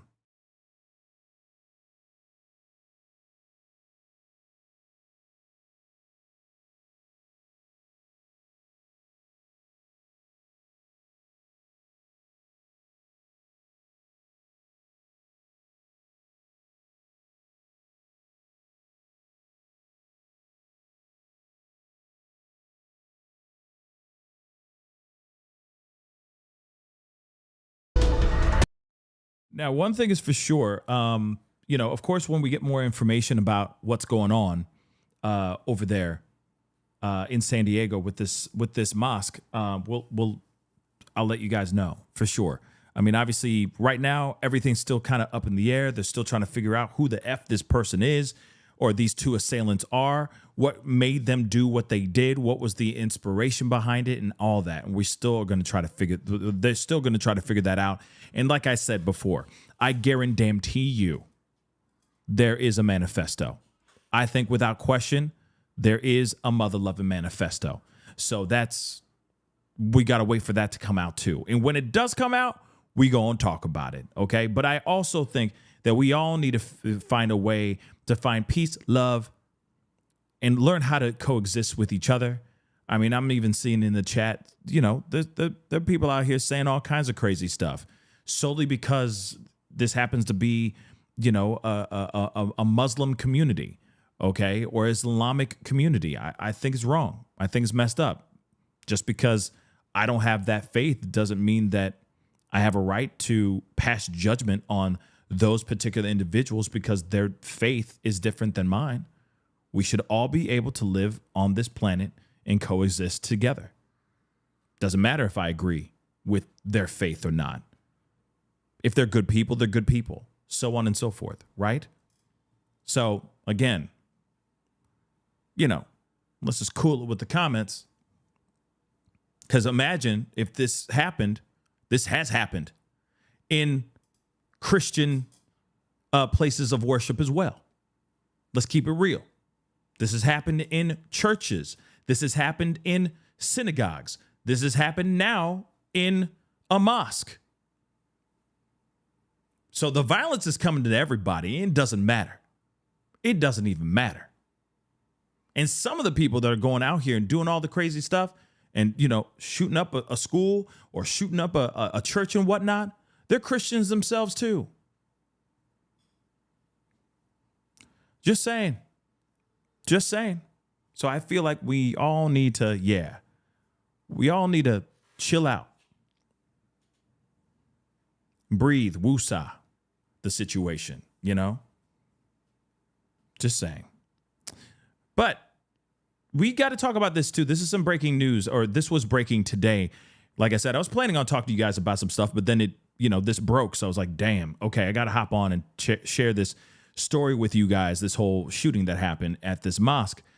And of course, when we get more information, we're going to talk about that again very, very soon. But do you remember Luigi? Luigi, it's me, Mario. Remember Luigi Mangione? Yeah, we got some updates about that. We got to take a listen to this. This is absolutely crazy.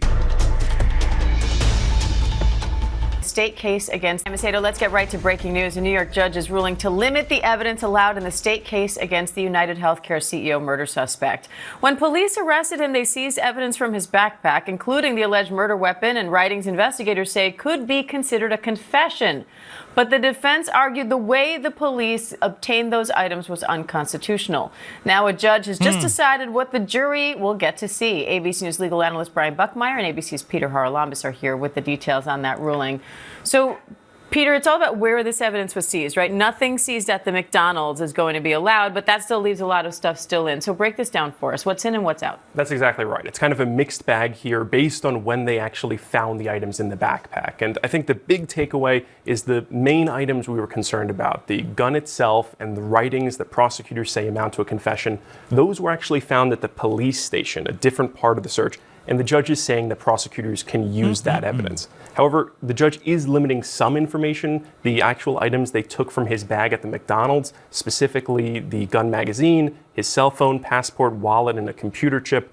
All of those are now off the table, according to this judge. So a little bit of a win for Mangione there. But overall, this is a pretty good ruling for prosecutors here. Brian, what makes some of this evidence admissible and some of it not? All right, so we're all going to learn a bit about Fourth Amendment right here for a second, right? Brian's taking us to school. Let's start off from the idea that warrants are needed to search for things, right? But there are exceptions to not having a warrant. One of them would be exigent circumstance. And when we talked about the video that we saw of Luigi Mangione and that backpack separated from him as they were questioning it, the judge said there was no exigent circumstance to go through the backpack. You needed a warrant at that time. And we saw the video or the picture of Mangione at one table and the bag at another. And because of that separation in New York law, that means that those items are not coming in, specifically the magazine, cell phone, passport, wallet, and computer chip. Now, the judge is saying an inventory search, when law enforcement brings you to the station house or to the precinct and they're looking through your bag to do an inventory and they're taking photos, that was done properly. That doesn't require a warrant because it's one of those exceptions as well. We want to kind of make sure when people get arrested, they don't have bombs or guns inside of their belongings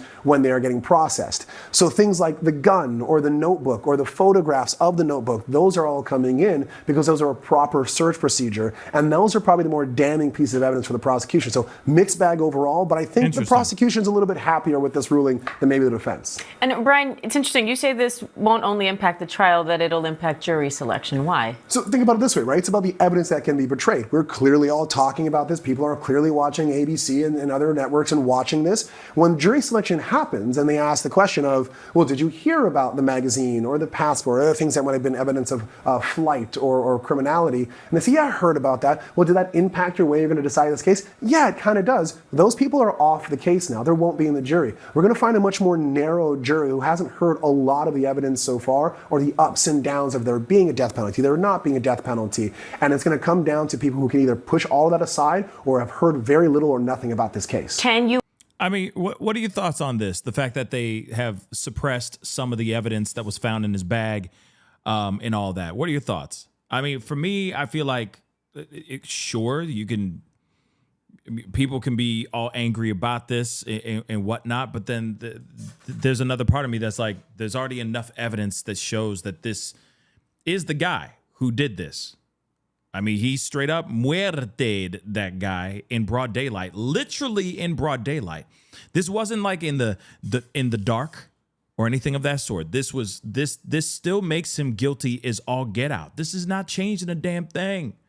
It's not changing a damn thing. And I don't care how good looking you guys think he is. I don't care. I don't care. He's still somebody who went out of his way, stalked, lurked in a corner, waited for this CEO to walk out of a building, and then he iced the fool. Doesn't change anything. See, even my dogs agree. They're like, right. You know what I'm saying? So again, you know, evil comes in many, many shapes and forms. It wears many, many masks. Sometimes for some of y'all, you know, they wear a very aesthetic mask. I don't see the attractiveness about him. I just don't see it. I don't see it. You know what I'm saying? I just don't. But at the same time, you know, people find him good looking, then so be it. So be it, I guess. Yeah, and it is crazy that he's got Jay Blazin. It's insane how he's got admirers. It still doesn't change the fact that he's looking at some serious time behind bars. You know what I'm saying? So again, woo, he's screwed, y'all. He's screwed. Allow a juror who has heard about that evidence but says they don't think it would impact their decision? I mean, a good attorney has the ability to ask questions and say, hey, maybe this does impact you. Did you have a loved one that maybe had a health insurance scare or an issue that wasn't paid for? Did you hear about this piece of evidence that there was a death penalty and they take it off? Did you see the almost like Gotham-like march of Mangione into New York? You can ask the questions and try to get them pulled off. But just we'll saying, like, yes, I heard that they found a magazine, would that get you excluded at this point because of this ruling or not? The second part would have to be, and that affects my ability to be fair and impartial of this. But of course, there are tricks of the trade to try to get people on or off the jury. So, Peter, what happens next? Yeah, the big question at this point is trial date. It's tentatively scheduled for this state murder case to begin on September 8th. Based on this ruling, it doesn't seem like the kind of thing Mangione's lawyers are going to be happy about. We'll have to see if they ask to push that at all. And of course, Mangione at this point is facing two basically of the same trial. He has that state case in September, and then he has a federal case for stalking charges in January. So the big question is, how is the judge going to navigate those two, and when's this trial actually going to begin? All right, Brian Buckmeyer, Peter Haralambous, thank you both. Thank you. I think obviously this is going to be, no matter what, this is going to be a very, very wild case and a wild trial when it actually does get up and moving. But I will say it'll be interesting to see how everything pans out. Like I said, it's a mixed bag, like we just heard from one of the commentators here. It's a very mixed bag. I honestly think that it's not going to change anything. I really don't think it's going to change anything massive. But let's hear one more thing. And breaking news from New York City, where a judge makes a crucial ruling in Luigi Mangione's state murder trial. A gun and notebook can be used as evidence. Prosecutors say they link Mangione to the killing of United Healthcare CEO Brian Thompson 2 years ago. Let's go live now to CBS News national correspondent Lilia Luciano outside the courthouse in New York City. Lilia, thank you for your time today. Can you explain the judge's ruling for us? Murdaugh, it's good to hear you. Yes. What happened when Luigi Mangione was arrested in Altoona, Pennsylvania is two things, and that was what was being evaluated today. On the one hand, he was asked a few questions, interrogated on a few things. Some of the statements that were made before he was read his Miranda rights. So the defense is saying, look, anything he said while he was in the McDonald's, that should not be admitted into evidence. Also, importantly, his backpack that was with him when they arrested him was searched at the McDonald's without a search warrant. The judge found that that was improper and that the evidence that was found at the McDonald's within the backpack will be suppressed. That sounds like a huge victory for the defense, that evidence would be suppressed. And that evidence that was found in the McDonald's includes a loaded gun magazine, a cell phone, a passport, a wallet, a computer chip. But then the judge ruled that whatever was found at the police station, where according to the judge, the search was done legally and following most of the legal parameters, that what was found there inside the backpack will be admitted into evidence. That includes the gun.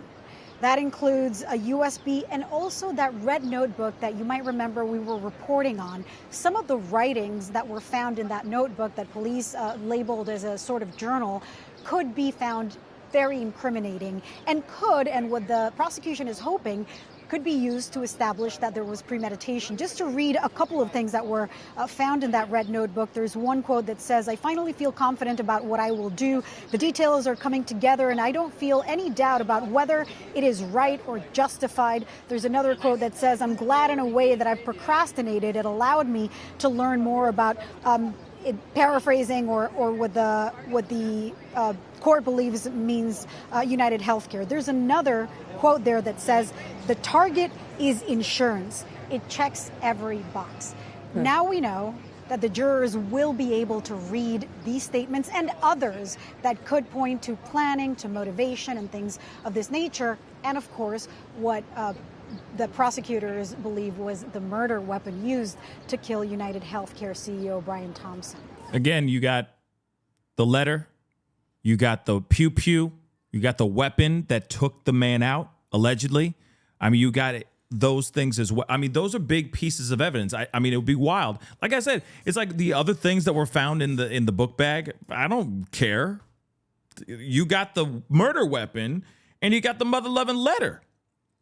That's it. We don't need anything else. Go ahead, take the book bag, take the other things, other items. I need the murder weapon and I need that letter. That's it. We already have footage of him walking up, going braca braca, and then taking a city bike. Oh, okay. No, this was not like some crazy getaway chase or anything of that sort. No, he got on a freaking city bike and then he bling, bling, rode that through the wet, rainy streets of New York City. Okay, this wasn't like some sort of like a gangster movie where he jumped into a car that kind of skids up and then peels out as his getaway ride. No, he took a mother-loving city bike. That's it. You know what I'm saying? He's like, I must get away, but I must keep thinking about saving the environment at the same time. He's like, I don't want to be no more carbon footprints over here. I will annihilate and completely obliterate this individual in broad daylight, but I must think about Mother Nature. So we are taking the bike. And that's exactly what he did. He took a city bike. And apparently, I think they do have GPS on them because they better. You know how many city bikes would just be gone then if they didn't have GPSs? People would just take the bikes as their own. You understand that? And you remember those scooters The scooters that you still see, you know, you got those little scooters, you just pay a little bit and you can scooter around for a few minutes or however long you paid for, right? Those all have GPSs too. If they didn't have them, people would just have them in their homes. Just have one just locked up in their home, ready to go. So yeah, that city bike that he rode, they were able to track that ish too. He took that city bike and he rode it towards past and through the Central Park. Then somehow he got onto some sort of train, and then they were able to find him in another state, in a freaking McDonald's, eating a hash brown. Yeah, this guy didn't do it. Because I know some of y'all are like, free Luigi. This man didn't do it. I know somebody said in the chat, oh, you say don't judge, but you judge people. And I'm like, no, if you have evidence that shows that the man did it and he's standing there with a mother-loving pew-pew in broad daylight and he just pulled the trigger and you see it's him, you know what I'm saying? There's no question about it. There's no question about it. I ain't judging the dude. I'm looking at the evidence. I'm looking at the facts, baby. Okay? We ain't talking about religion. We talking about murder. And he straight up did that crime in broad freaking daylight, son. And then he took a city bike, man. So he didn't really think about this thoroughly. He knew, I'm going to stalk this guy. I'm going to find him. I'm going to be lurking in the background whilst I am downing. Wasn't he downing some like energy drink or something crazy like that? He even went to a store beforehand, like he went to a Starbucks. He went to a mother-loving Starbucks. And then he bought, what did he buy, a scone or some ish and a drink? And then he stood up outside of, like, around the corner early in the morning, guzzling this thing and eating it some sort of like a, what's that thing? A Cliff Bar or some ish? Standing over there in the corner, eating this food. Then he put that stuff on the side, which has his fingerprints on it. And they pulled out this gat and he went braca, braca, braca in broad daylight. What else do you need? And then he took a mother-loving city bike as a getaway ride. I mean, what else do you need? You know what I'm saying? Come on, man. Come on. Come on. I don't give a damn if he look good to you. Okay? I don't give a damn. That doesn't mean that he could just get away with murder. Okay? If Brad Pitt or Tyson Beckford or any of these good-looking men out here, some of the top, most beautiful men in the world, went braca, braca on a person in the middle of the street, you're going to sit there and go, oh, no. No, he's still a good man because he fine. Free that man. Free Brad Pitt. Free Brad. Free Brad. He fine, though. He fine. Look at those blue eyes. He fine. That doesn't make sense. It just doesn't. So the free Mangione thing, the free Luigi thing is insane to me because he did it. It's still murder. Just saying. It's fine if you're going, oh yeah, you know, the health insurance thing, you know, that dude was killing millions, right? He was a monster too. Fine. You know what the real crime was? The real crime in this situation? No, it wasn't taking him out, I guess. It was him taking a mother-loving city bike. I'm kidding. I'm joking. He committed murder. He needs to pay the price. There's too much information here that shows he did it. Don't care about his bushy eyebrows. Don't care about his chiseled looks to some of you women out there and some of you mans. Okay. I don't care. He still did what he did. So he should get exactly what's coming to him because two wrongs don't make a right. Am I right?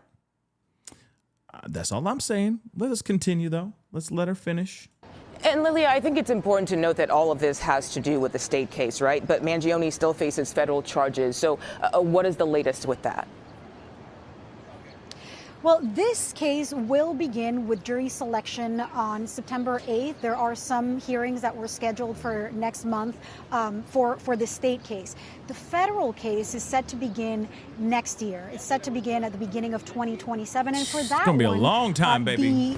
The defense was also trying to suppress evidence, the same kind of evidence. But in the federal trial, the judge will admit the items of evidence that are being now suppressed for the state case. So we will cover the state case before. There's a lot more visibility in the state case because keep in mind that the federal court, you cannot have photos or videos. Even for the hearings, we've had to come out and tell you everything would happen. And all we get in terms of visuals are those court sketches. But the month of September, you can expect that there's going to be a lot more visibility. We're waiting to hear what that looks like. Is it going to be images? Is it going to be video? Is it going to be, streamed live like we have seen in other states? That's rare in New York and New York City and Manhattan, but still, it could happen. So I think there's going to be a lot of attention, and now we're learning about what jurors will be able to hear. We expect jury selection is going to be very complicated as this is such a high-profile case nationally, Mugo. Yeah, I mean, this is going to be a very interesting and high-profile case, and when it does go to trial, and if there are cameras in the trial, we will be watching this one for sure, okay? Oh, by the way, you don't see the guy to the far right? The lawyer to the far right, that's Mark Agnifilo, or Mark Agnifilo, Mark Ruffalo. He also is the one who represented the diddler in his huge federal case. Same lawyer, same mother-loving lawyer. But here's the thing. He would need a miracle to have happen to have Luigi walk. A miracle will have to happen. JLK, thank you so much for the love. Did the employee who spotted him at McDonald's ever get their reward? You know what? I think they never got that reward. I don't think they ever got that reward. So ain't that about a shut your mouth? Trash, if you ask me. Trash. All right. Here's another thing that's going on. Let me get this up here. Okay. Alec Murdaugh. Something else is going on with Alec Murdaugh, which is very interesting. Because Alec Murdaugh, Maggie, Paw, he allegedly is suing Becky Hill. Yeah, y'all. Hold on. I'm trying to pull up the video if there is one. Could have sworn that there was one. Hold on, guys.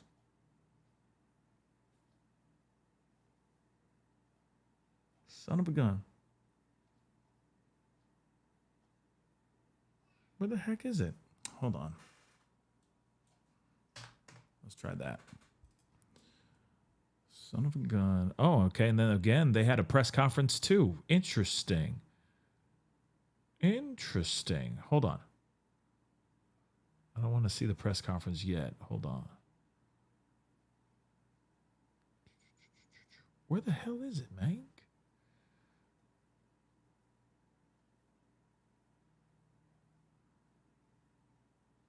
Huh. 2 seconds, guys.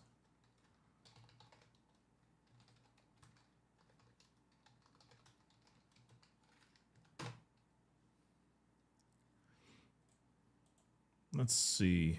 Okay. We got something here, but this is also very, very interesting. Now, take a look at this. Alec Murdaugh, Maggie, Paw.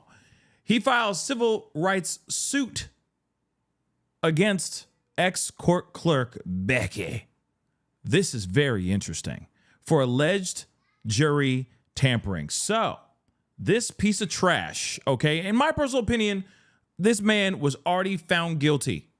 They threw out all of his convictions in the unaliving of his wife and his son, just so you know. He claims, or they claim, okay, his team claims that Becky Hill, the court clerk, had something to do with tampering with the jury's verdict, which is also just trash. But now he is suing her in a civil lawsuit Okay, so disgraced attorney Alex Murdaugh, or Alec Murdaugh, okay, is suing Rebecca Hill, also known as Becky, okay, the former court clerk who allegedly interfered with the jury that convicted him in the murders of his wife and son in 2023. So, the civil rights lawsuit filed Sunday in the U.S. District Court for the District of South Carolina comes 4 days after the state's highest court overturned Murdaugh's double murder convictions and life sentence, saying he was denied the right to a fair trial because of Becky, okay, and her improper external influences on the jury. Because she was saying things like, you don't understand, this is the highest, this is going to be a high profile case, blah, blah, blah. She was saying all these different things to the jury, which doesn't make any sense, because in my mind, I'm like, okay, if she was there to keep an eye on the jury, who's keeping an eye on her? And that should be a procedure that is handled and done for every case and every trial, right? The court clerk should not get chummy and friendly with the jury. They need to be like, yo, you guys got 30 minutes in here, or, it's lunchtime, everybody, or whatever. What you need? You need some more water? Bet, I got you. You know what I'm saying? You don't need to be doing anything else except letting them have their conversations in that deliberation room and keep it moving. But apparently she was breaking bread with them, talking with them, so on and so forth. All right. So the civil lawsuit filed, already said that. I'm sorry. Mr. Murdaugh brings this action to hold Miss Hill, Becky, accountable for her wrongful conduct under color of state law and to recover compensatory, and punitive damages as provided by law. This is what the lawsuit reads. In the lawsuit, Murdaugh, his legal team, claims he suffered $600,000 in monetary damages as a result of Becky's actions during this trial. Yeah, WTF Becky indeed. Okay, so the team also said Murdaugh is entitled to recovery of attorneys' fees and costs. Jim Griffin, one of Murdaugh's attorneys, said on Monday none of the money would go to his client personally. So Becky's attorney, Will Lewis, was not immediately available to comment on this particular lawsuit. His defense team, Alec's defense team, which includes Griffin, Harpootlian, I don't know, and Barber, held a press conference outside their offices in South Carolina on Monday. They said the main purpose of the civil rights lawsuit is to investigate the scope of Becky's actions as he faces the prospect of a new trial. With the South Carolina Supreme Court's ruling, it has been adjudged as a matter of state law that she deprived Alex of his constitutional rights, deprived him of a right to a fair trial. This is what Griffin said. As a result, we've got to do it all over again, which nobody wants to. Yeah, nobody does. Nobody does, except his team. We'll talk about that in a second. Moving on. Murdaugh, we already know he's a piece of trash. He's a former piece of trash. He still is a piece of trash, and he always will be a piece of trash, okay? But he was convicted 2 years ago in the June 2021 slayings of his wife, Maggie, and his 22-year-old son, Paul. He also calls Paul, okay? The trial drew so much national attention that it became a true crime phenomenon, becoming the subject of countless documentaries and podcasts throughout the years. In this case, prosecutors accused Murdaugh of carrying out the killings to earn pity and distract from financial crimes that threatened to derail his public reputation. Interesting. So the jury convicted him on 2 counts of murder and 2 counts of possession of a weapon during a violent crime. He had pleaded not guilty. The scion of a prominent South Carolina legal dynasty, Murdaugh has denied taking the life of his wife and his younger son since their bodies were discovered on their estate. So the lawsuit filed on Sunday, His legal team claims he, quote unquote, maintains his innocence then, and he maintains his innocence now. Now, Griffin said he spoke to Murdaugh from jail after the overturning of his convictions. And according to Griffin, his client remained incredulous as he was having, quote unquote, a hard time believing it. Murdaugh insisted he deserves jail time for his financial crimes, which there were many. There's a plenty. Okay? There's a plenty of financial crimes, but not for the murders of his wife and son. It has been, quote unquote, almost unbearable for him being convicted of something he didn't do, Griffin said. So Becky pleaded guilty last year to criminal charges for showing sealed court documents to a photographer and lying about it in court. She was sentenced to a year probation, but she denied improperly influencing the jury. Interesting, right? Interesting. I will say this. I still think that there's some sort of inner workings going on here. That I don't know. Something about Becky and her doing what she did and her saying, oh, yeah, she was in the middle of writing a book.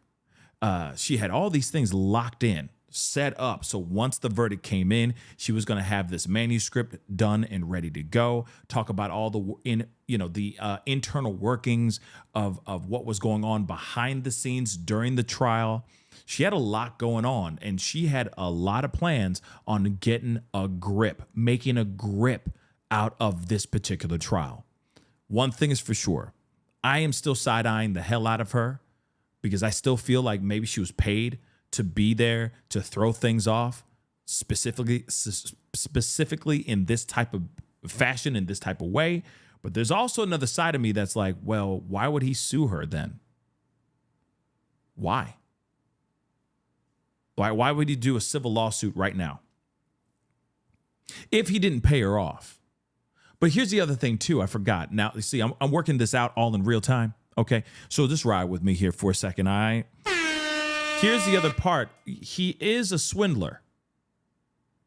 There's a lot of financial crimes he's admitted to.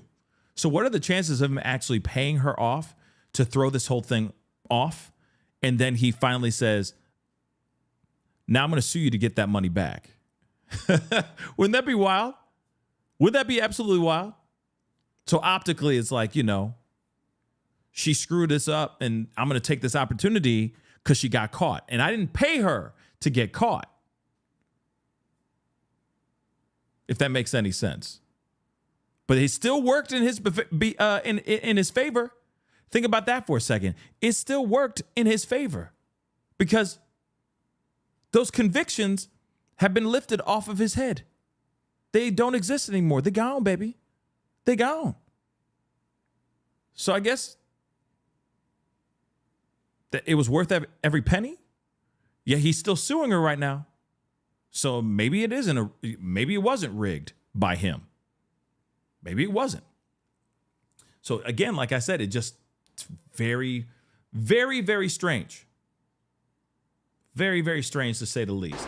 Okay. I'm going to play a little bit of this just so you guys can see this. But he's a swindler. He a con artist. He's a little snake. Let's not forget that. So maybe he is trying to get the money back, get the money he paid her back if she was to be paid off by him in some strange way, shape, or form. I'm only going to play a little bit of this, but I just want us to hear a little bit of this here, okay? Couple things. We have filed a lawsuit today. We're going to discuss that with you in just a minute.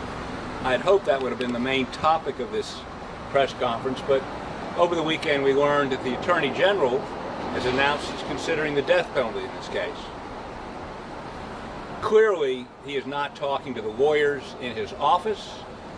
He's probably talking to his political consultants who thought that was a good soundbite for his governor's campaign. The law is clear that he cannot seek the death penalty if it is due to vindictive prosecution. That is, and here's the question, what does he know today he didn't know 5 years ago? Why is he saying he's going to seek the death penalty? Is there some new piece of evidence? So we're a little sick and tired, and we've seen this process since the beginning of this case, where Alan Wilson plays politics as opposed to playing prosecutor. He's got great lawyers on his staff. He should listen to them, defer to their judgment. Coincidentally, he has not looked into the attempted jury tampering of Becky Hill. We're going to talk about a civil suit in a minute, but clearly the statute says whoever tampers with a jury or attempts to tamper with a jury is guilty of a crime. Judge Toll's fact findings were clear. Becky Hill attempted. The Supreme Court last week, Becky Hill attempted. So please, Alan, focus on your job and not the politics. Now, having gotten that out of my system, let me turn this over to Jim Griffin, who's going to talk about the lawsuit that was filed this morning, and then Phil Barber and he and I will answer questions. Jim? Yeah, good morning. Today in United States District Court, federal court, the Charleston Division, we filed a lawsuit on behalf of Richard Alexander Murdaugh Sr. versus Rebecca Hill. In this lawsuit, we file it under the Federal Civil Rights Statute 42, United States Code 1983, to redress constitutional deprivation of rights. Those rights were Alex's right to a fair trial, a right that him be tried before an untampered, untainted jury. With the South Carolina Supreme Court's ruling, it has been adjudged as a matter of state law that she deprived Alec of his constitutional rights, deprived him of a right to a fair trial, and as a result, we've got to do it all over again, which nobody wants to do. The damages that we've alleged include the over $600,000 that was spent to try the first case, and other compensatory damages. Now let me be clear. Alec Murdaugh owes a lot of people a lot of money. None of this money that is recovered will go to him personally. And the purpose of this lawsuit is to hold Becky Hill accountable for what she did. She has not been held account at all for her conduct. And two is to investigate exactly what she did, which we'll be able to do through the course of civil litigation. We have subpoena power, we can take depositions. And so we're going to be able to understand the entire scope of her conduct. She's yet to be thoroughly investigated by the state, and she's not been held accountable by the state. And that's what we hope to do, that's what we intend to do, and that's what we will do with this lawsuit. Thank you. Phil, what you got? I would just amplify that and say that, can you hold it till the plane goes over? Alleged, $600,000 in damages. That's a public number, by the way. There was a receivership. That money was allocated from receivership for the defense. That was a waste because of what Becky Hill did, plus other damages alleged. And beyond that, we are going to find out exactly what happened. There will be depositions, there will be subpoenas, and she will be held to account for her actions. Any questions? Okay, so one thing is for sure that I find very, very interesting. Of course, the DP, the full price, is back on the table again.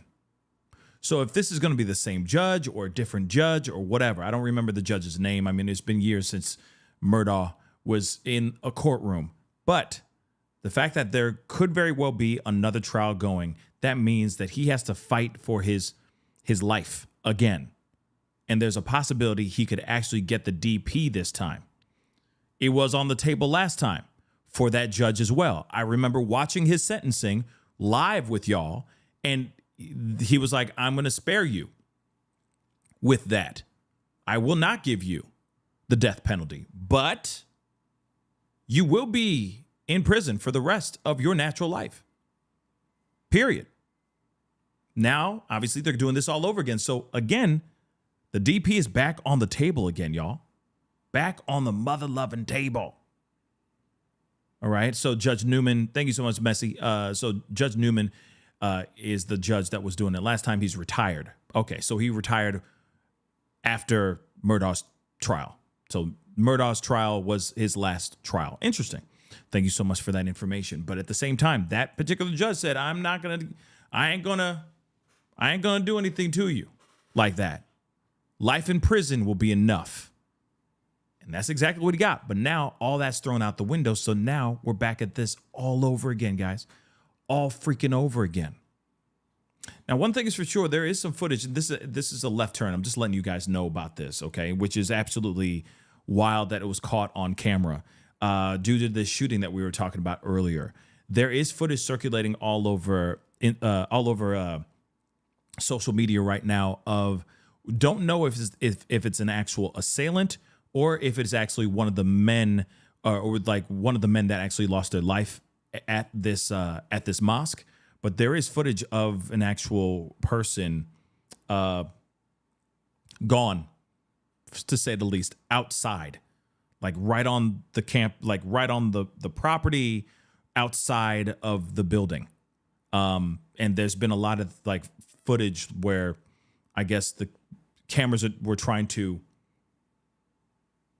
pan off, you know, and expand, you know what I mean? Like kind of zoom back out because they don't want to show that footage. So there is that footage that's out there. I just want to make that abundantly clear because I was seeing if there was any updates in that shooting that happened in San Diego at that mosque. There hasn't been any other new updates yet, but that is something that is being circulating all over the internet right now. They accidentally got footage of someone gone out there, which is bad. We don't know if that's an assailant or we don't know if that's a victim. But the one thing is for sure, it looks like it could have been the security guard that lost his life. Really don't matter, to be honest. Interesting. I mean, you know, honestly, if there was anti-Islamic text, anti-Islam text found on the weapon, are we really that surprised? Like, should we be that surprised? I mean, honestly, we shouldn't. Just in my personal opinion. But I'm seeing if there's any more updates. Hold on, let me just, because you know I was trying to pull up some things and I was like, oh Lord, that's somebody gone. And I thought maybe it was AI, like they put it out there as a joke. You know how people are. They'll put out some graphic crap just to be just jerks. But in actuality, that was real. No, you're good. Don't matter. It don't matter. Okay, it's all good. You good. You're giving me the information. I appreciate it. But right now I'm looking to see if there's any information. Hold on one second. Just looking at a few things here. Just checking a few thizangs, baby. Hold on. Yeah, I don't see anything about. I'm gonna see if there's anything more over here. Just give me 2 seconds, guys. I'm seeing if there's any updates on this.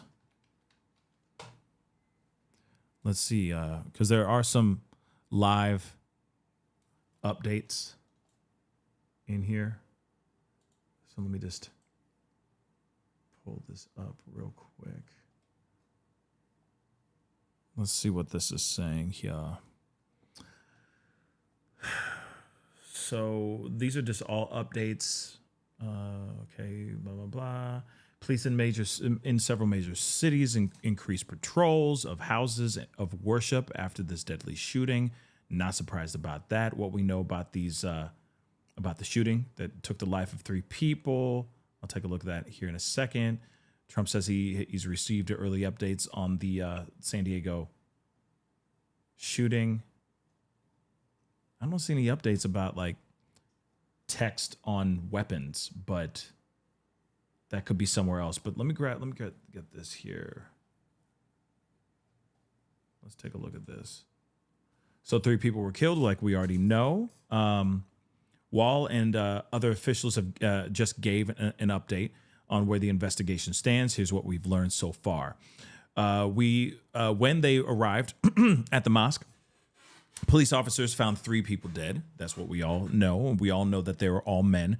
One victim was a security guard, like we just learned just a little bit before the press conference, a little bit after the press conference, who played a pivotal role in assisting from this being much worse. So thank God for that guy, for that security guard.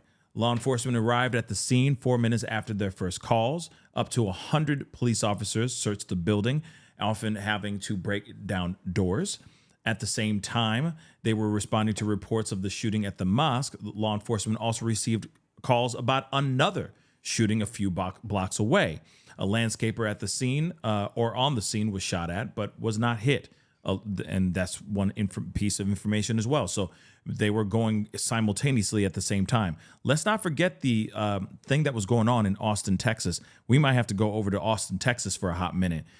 Just in a little bit, because that whole situation, allegedly, they're saying that there were more than just one assailant doing multiple shootings in multiple areas in Austin, Texas, which is also kind of terrifying and scary as well. Okay, moments later, police officers found 2 men who they believe were to be suspects found gone inside a vehicle. Interesting. 2 men found gone in a vehicle vehicle at a third location, according to Wall. They were both teenagers, like we already learned before, 17 and 19 years old. Okay? The suspects appeared to have done this to themselves, self-deletion. Police are considering the shooting at this Islamic center a hate crime, okay, until it is not. That's what they're saying too, which is interesting. Were these white men? Were these black men? Were these, you know what I mean? Who were these victims? Who were these assailants? Who were they? And did they leave something behind? Right? And if they did have like anti-Islam messages on their weapons, yeah, that would be a dead giveaway about this being a hate crime. But this is a hate crime. That's without question, right? It's a terrorist attack too, dagnabbit. Let's not forget that too. But moving on. Local law enforcement are working closely with the FBI, which has special agents, task force of officers, our evidence response personnel, victim specialists, and others on the scene to help. What happened leading up to this tragedy is still under investigation. They have multiple security cameras, which will be among the evidence investigators will comb through. Trump and Governor Gavin Newsom have both been briefed on the shooting. The president called the incident a terrible situation at an event at the White House. Okay, let's see what this new update is. Hate speech, there it is. Hey, update right now. Thank you so much. It don't matter. Don't matter, to be honest. You were right. You were absolutely right.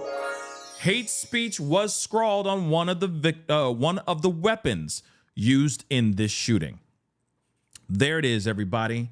One of the suspects in today's shooting at the San Diego mosque took a firearm from their parents' home and left a note. There it is. Yo, somebody owes me $10. Somebody owes me $10 mother-loving dollars. Okay, I'm done screaming. I'm sorry. Back to the conversation. I knew it. I knew they were going to leave a note. They don't never do it. Okay, so there is a note. There's a manifesto, everybody, that contained writings about racial pride. Oh, they white. They got to be white. They got to be from the Caucasus Mountains, for sure.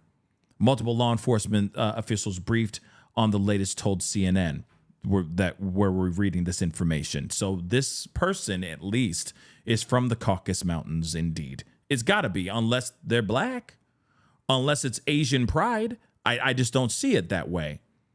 I hate to just assume, but, knee-jerk reaction. Just reading the tea leaves here, most of the time when it comes to racial pride like this, it's Caucasian. No disrespect to my Caucasian listeners. I love you all. All rainbows, colors under the sun. Okay, but let's read that again. Okay, so this suspect took a firearm from their parents' home, then also left a note of the S kind that contained writings about racial pride. Multiple law enforcement officials briefed on the latest, told CNN. Additional hate speech was scrawled on one of the weapons that was used in the actual tragedy. Specifics of the language were not immediately clear. So yeah, this is a hate crime. This is a hate crime no matter what. You're going towards a school filled with Muslim children. Instantly, it is a hate crime. Instantly. Interesting. Let me see if there's any more updates, but that is an update nonetheless. Damn. Some mother lovers, man. Some mother lovers always trying to ice skate uphill. You know what I'm saying? Some mother lovers always trying to ice skate uphill.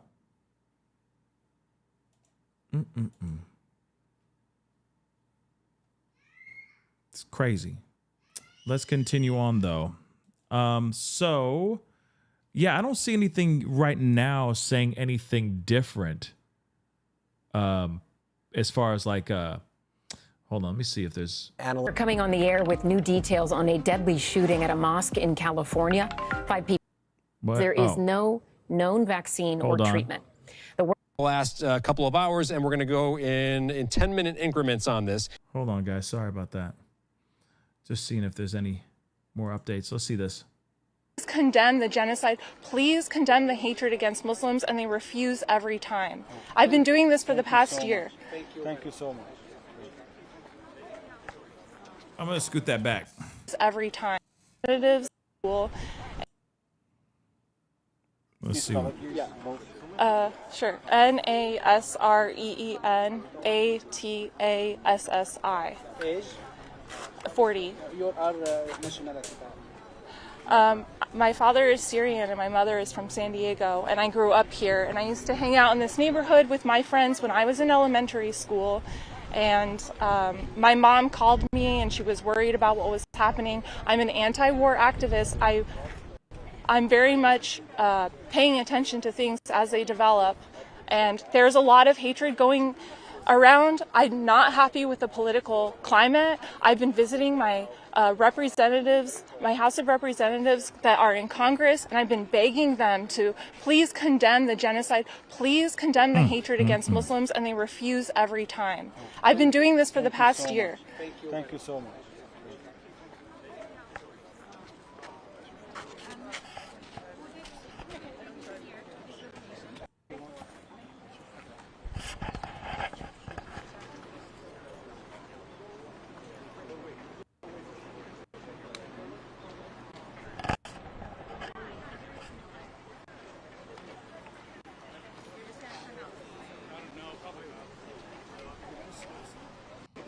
Yeah, that was interesting that they cut her off. That was pretty wild. Hold on. Let's see that one more time. Representatives, my House of Representatives that are in Congress, and I've been begging them to please condemn the genocide, please condemn the hatred against Muslims, and they refuse every time. I've been doing this for the past year. Thank you so much. That's crazy. That's crazy. That is crazy. Assalamu alaikum. Can you say a couple of words? I'm sorry, I can't. Can you? Yeah. What's your name? Salman. Salman. How are you, Salman? How old are you? 6. What grade are you? First grade. Yeah. Are you okay? Everything good? I see you got a nice sticker right there. That's good. How you feeling? Good. Good. You like your school? Yeah. Do you know what happened today? Yeah. What happened? So come. Tell. Okay. How are you? Thank you. What's your name? Mahdi. Mahdi. Yes. Are you okay? Everybody okay? Yeah, it's okay. Yes, okay. How did you okay. find out? Alhamdulillah, it's good. Did they call you or you? found the menu? Yes, they call me. My kids. I'm working, but my kids call me to tell me the mosque something happened. There's something shooting. It's tragic. Huh? Yeah, they're coming the right way. Yeah. Alhamdulillah. How was the process inside? Took too long to get in? Yeah. I'm coming at 11 o'clock. Still there. 11 yeah, 11:30, something like that. But alhamdulillah. What's inside? Are they just... Right now, the kids one by one the line. It's come outside. Every kid is okay. Alhamdulillah. Yes. Thank you. Thank you. Can you just spell your first name, please? Your name? Me. The first name Mahdi. The last name Mohammed. Spell it. M-A-H-D. Can you spell your name, Salman? Spell your name. SALMAAN.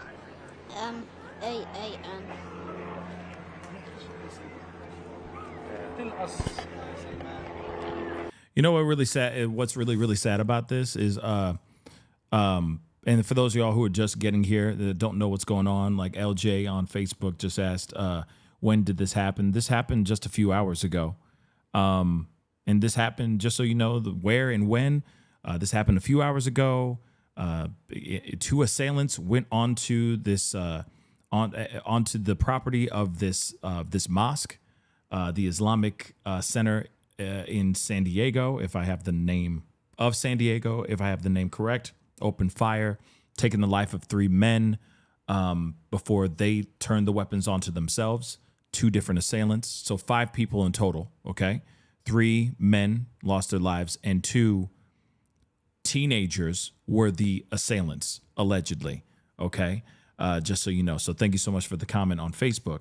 But what's really crazy about this is now I'm thinking about this little kid here. Like, I'm just literally thinking about this little kid and feeling bad for this little kid, because this now more and more we're seeing our children going through this experience now. It's almost now a rite of passage, which it shouldn't have to. It shouldn't have to be this way. But now it's becoming so normalized for these types of incidents to happen that at some point, a good portion of our kids, a good portion of this upcoming generation is going to experience at least one in their lifetime. Some people have been unlucky enough to have 2 happen in their lifetime. That's how often this happens. So I feel bad for Solomon, this little boy. I feel bad for this kid, because he's just like every other kid in this country that's has or will most likely experience this at some point in their lifetime. It's a damn shame. Now, something about, you guys were wondering like why she got cut off, that lady. I just need to say this really quick. I think it's because she wasn't a parent there. I think she was just a bystander. Like, you know, she was there to be a part. Like, she was like, you know, she was there to see what was going on. She's just an onlooker. And I think that they were like, yeah, you're not here. You're not who we're interested in talking to. We're here to talk to parents and their kids. So yeah, thank you. Because there were parents and kids coming down the street. So I think that's what was going on. They just kind of cut her off because parents were coming down and like, we don't have time to listen to you because we're here to talk to the victims, you know, and the families and the kids that have been reunited with their parents. That's what I think is what happened. Yeah, it was hella rude. I will say that it was hella rude. But I think that's why they did that. Not because of what she was saying. I think it was because they were like, yeah, thank you. But we got kids and the parents coming down. So we're going to try to ask them questions really quick. So can you bug off really quick, respectfully? Thank you. You see what I'm saying? So it was interesting. It was just interesting, you know? So let's continue. Let's play a little bit more. I'm going to skip ahead a little bit. See if there's anything more. Somebody come inside? You scared of?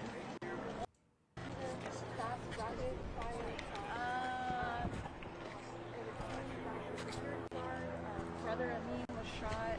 I'm not sure if Brother Amin inside the inside office was shot or if Brother Amin outside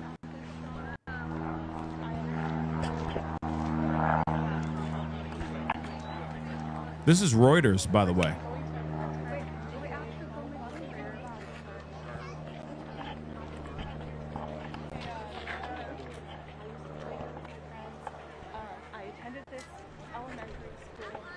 Oh, man.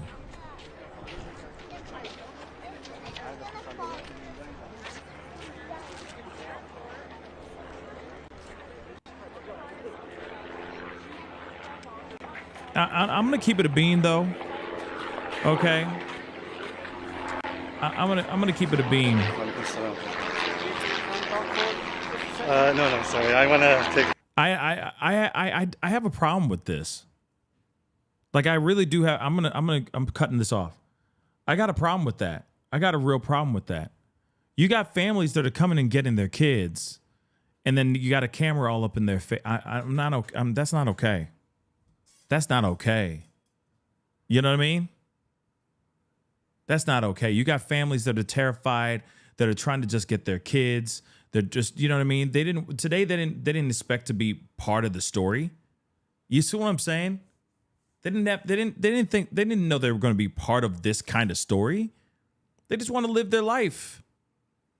And then you got a camera all up in their face? No, that's not cool, y'all. That's not cool. At the reunification location, by the way, down the street where people are walking, taking their kids, so thankful that their kids are alive right now, probably a sobbing mess, and anxiety's through the roof, and they're going, you got a camera in their face. Can we talk to you? No, leave me alone. I'm just happy my kid's alive, man. Yeah, I'm not okay with that. That's not cool. Once I figured out what was going on, I'm like, nah, we ain't showing that no more. We good. Yeah, my dog doesn't like that either. He's like, woo. You know what I mean? Let me at him. I'll bite the hell out of their ankles. You know what I'm saying? But yeah, we're gonna move on. We're gonna move on. That's not cool. That ain't cool, y'all. So, some information. Let's see if there's a new update. Looks like there is.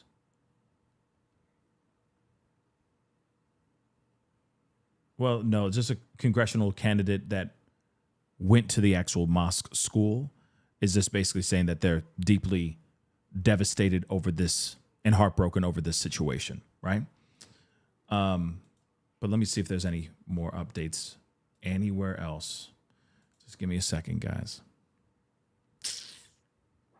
Let's see. There's NBC. See what they have here. Let's see. One thing is for sure. Let's not forget, they said that there was something about something anti-Islamic words being written on the weapon. Let's not forget that part. And they say that one of the assailants left a note back at home. They stole a weapon from their parents. They took a weapon from their parents' home, left a note behind, and went off and did this. And then both assailants were found inside of a car with self GSWs. Okay? So, of course, we already know about this mosque attack happening and occurring at the beginning of this holy month. But let's take a look at this. Muslims throughout the world are observing the second day of Dhul Hijjah. Hopefully I'm saying that right. Today, which takes place annually on the last month of the Islamic calendar. It is considered one of the holiest months and translates to month of the pilgrimage. It marks a time when millions of faithful embarked on the Hajj, an annual pilgrimage to Mecca in Saudi Arabia. The Hajj is the largest gathering of Muslims in the world and will begin this year on May 25th at the UAE, announced today. So they're saying, like, thank God they didn't come in, like this person didn't go and do anything bad this on Friday, because apparently there was a huge event that happened, right? There was a huge event on Friday at this actual mosque. And they said if this actually occurred during that time, this would have been much, much worse. So thank God for that. Apparently there's a couple updates. Let's take a look at this. Authorities probe possible anti-Islamic writings linked to suspects. So investigators are examining possible anti-Islamic writings found in the car where police discovered the deceased suspects. Two senior law enforcement officers said today. Okay, and then of course Governor Gavin Newsom has had some things to say as well. Let's take a look at this. What kind of dogs you got? Chat and I are curious. You guys are curious about that. We'll talk about that on a later time. Let's get into this here really, really quick, okay? So Newsom says, thank you so much for the super chat. I'll talk about it here in a second, but let me get into this here really quick, okay? Newsom says California stands with San Diego's Muslim community. So he and his, of course, Newsom and his wife are quote unquote horrified by by today's attacks and told San Diego's Muslim community, California stands with you. Then Jennifer and I are horrified by today's violent attack at the Islamic Center of San Diego, where families and children gather and neighbors worship in peace and fellowship. This is what he said in his statement. The governor offered his condolences to those impacted by the actual shooting and said personnel from the California Highway Patrol and the governor's Office of Emergency Services are on scene coordinating with local authorities and offering the state's support. Worshippers anywhere should not have to fear for their lives. This is what Newsom said. Hate has no place in California, and we will not tolerate acts of terror or intimidation against communities of faith. I agree. I agree with what he's saying, 110%. But again, what's interesting about this, just a few things of what we know so far, okay? At least 3 adults have lost their lives. They're all men, okay, at this particular shooting at the mosque and school. No children were harmed in this situation, which is very good, okay? Staff members, teachers and students, all okay. But security, there was at least one security guard that lost his life to this, okay? 2 suspects were also dead after a massive police response to the actual mosque in Claremont, neighborhood. So the pair, 17 and 19, passed away from, they self-deleted. That's how I can say it right now, okay? GSWs, apparently. So an imam from the Islamic Center of Chicago said all students, teachers, and other school staff members who were at the mosque are safe. And Claremont is roughly 8 miles north of downtown San Diego. So again, children were not harmed in this situation. Students, the teachers, and other staff members are all accounted for and all okay. We know at least 3 individuals lost their lives, 3 victims, all of them men.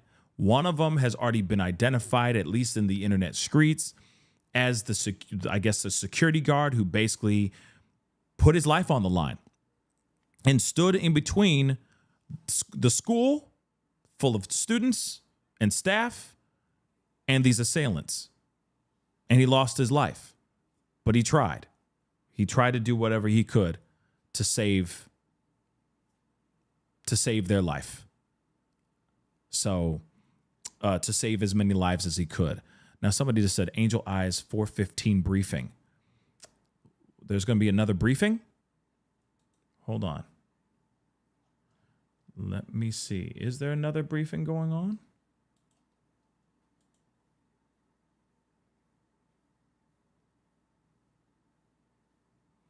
Yeah, they're saying that the events that happened are painful and tragic.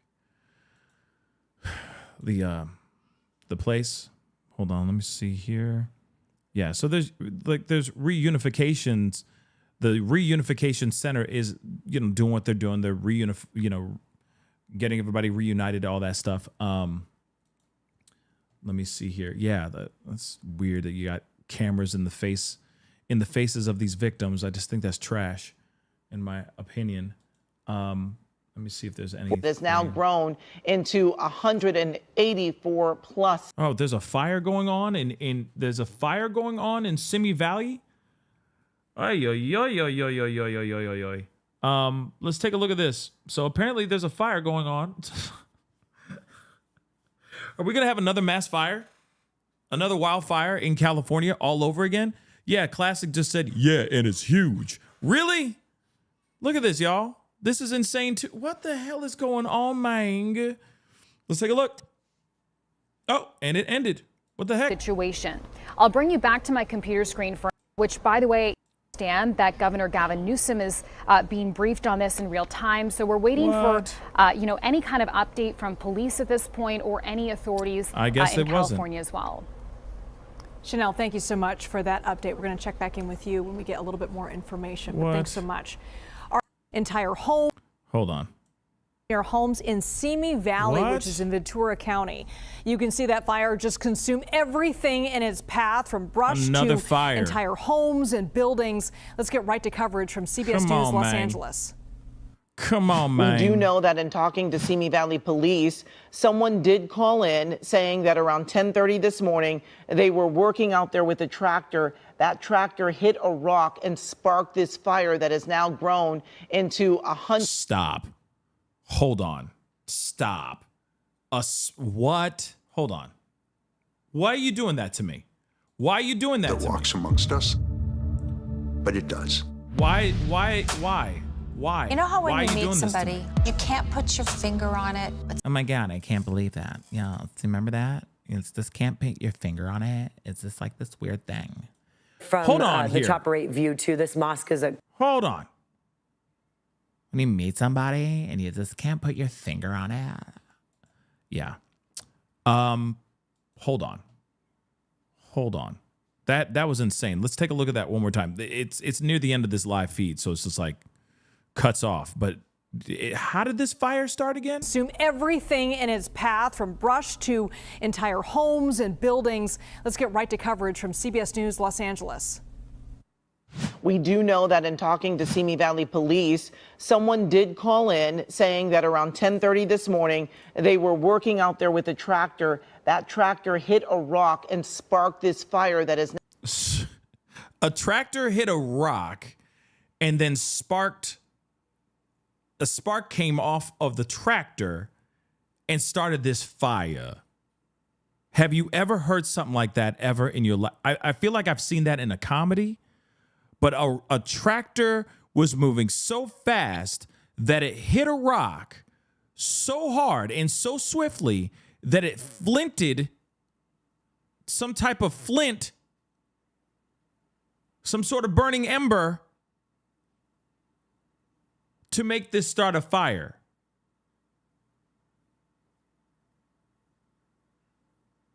Like what's going on here? What? Huh? Or, I mean, unless it hit the thing and it fell over and then exploded like some sort of 1980s action flick. You know what I'm saying? Like, so the tractor hit a rock and then the rock, hold up. Working out there with a tractor, that tractor hit a rock and sparked this fire that has now grown into 184 plus acres. And then it just stops. And then they just cut. Hold on. Let me see what's popping here, man. Because that doesn't make any sense. Hold on. Simi Valley fire. What in the what? What in the what is going on? We got another fire going on, man. Like another one. Hold on. Let's look at a few things here really quick.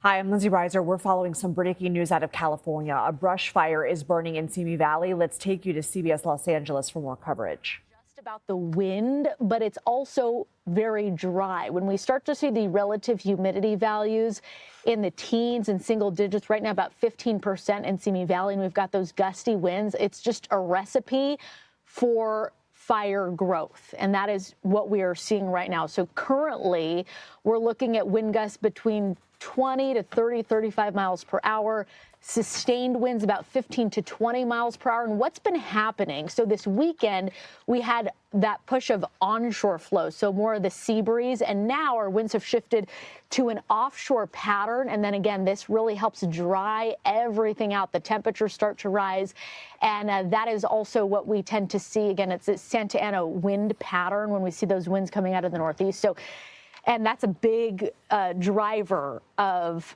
fire weather conditions. We talk about it all the time here in Southern California. So we're under a wind advisory across the Santa Susana Mountains. I'm going to actually just go back and show you where this wind advisory is. Of course. It's through Santa Clarita, of course, you know, our mountain communities, but right where this fire is burning in Simi Valley, and it again across the Santa Susana Mountains, this is where we've got that wind advisory, and that's with us until 3 o'clock. So we will see the winds start to relax somewhat as we go kind of into this evening and as the sun sets.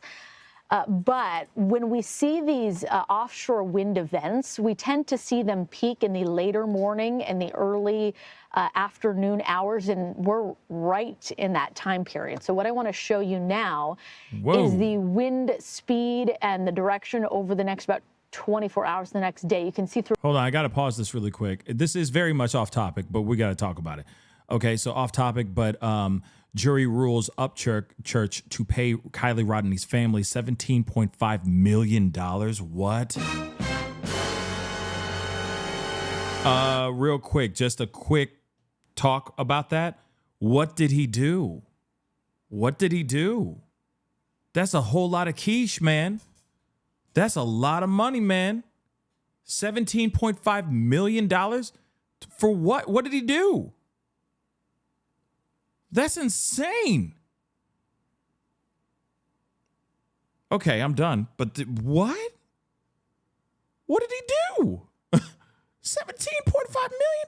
Does he even have that money? Damn. Okay, moving on. For about 1, 2, even 3, 4 o'clock. Winds will still be quite strong, between 15, 20 to even 30 miles per hour. And then as we go into this evening later tonight, winds will relax. But it's really concerning when we see those stronger winds and we have those critical fire weather conditions, because like we see right now, you know, you got one spark and then it drives something like this. So, of course, we will continue to, you know, monitor the winds as we move through the next few hours. But really, I hope this is a good breakdown just to show you kind of what's going to be happening as we head through the next few hours. The good news is, again, winds will relax as we head into later this afternoon and early this evening. Yeah, Alex, looking at that chart there, I wish we could fast forward to when the winds drop more. But, of course, right now, we're still seeing some high winds. So thank you for helping us understand how the winds are impacting the fire right now. Okay, so we're back to that crap all over again. Just so you know, we're back to this crap all over again. Didn't this happen last year? Wasn't this last year when we dealt with the fires throughout LA? Didn't we have that problem before? Now you got this going on. I know that's Teresa. I know it's like tractors don't go that fast. So what happened? How was that even possible? To start a spark. And then the spark turned into this off a damn tractor. Yeah, I know how creep. Thank you. I know how fire is made. I appreciate you telling me that. It's friction. Get out. It's friction? What? Friction? I didn't know books could do that. And I read a lot of books. I didn't know friction does that. What? So if I just write a book about like mystical dragons and stuff, it gonna start a fire? Hey, you know there's a lot of creatives out there, and there's a whole lot of friction out there. Okay? I didn't know it was like that, though. Damn. I'm kidding. Yes, I know. Friction. That's how it's done. Yeah. Yeah. But still, very interesting, right? That this fire is going on right now as we speak. Crazy. Crazy. And that's funny because if you really think about it, there is a lot of friction going on out there in California too. You know, because they make those adult films. There's a lot of friction with those things, you know.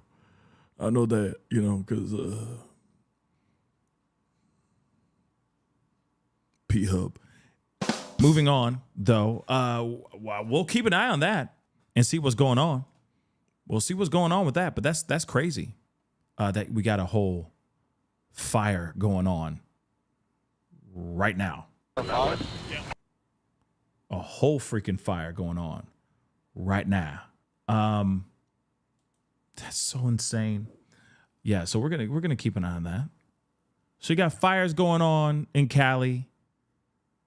You also got the mass shooting that just happened, or at least, an attempt on doing much worse in Cali. So I don't know. This is crazy. This is very, very crazy. Hold on. Because I want to read this to you guys too, so you guys can see this.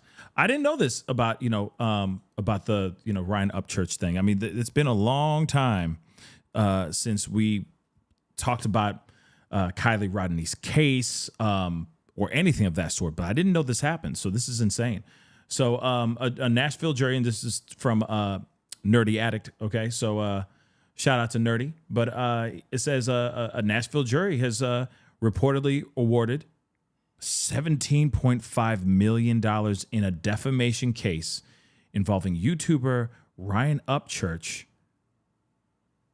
Wow. And commentary surrounding the death of Kylie Rodney.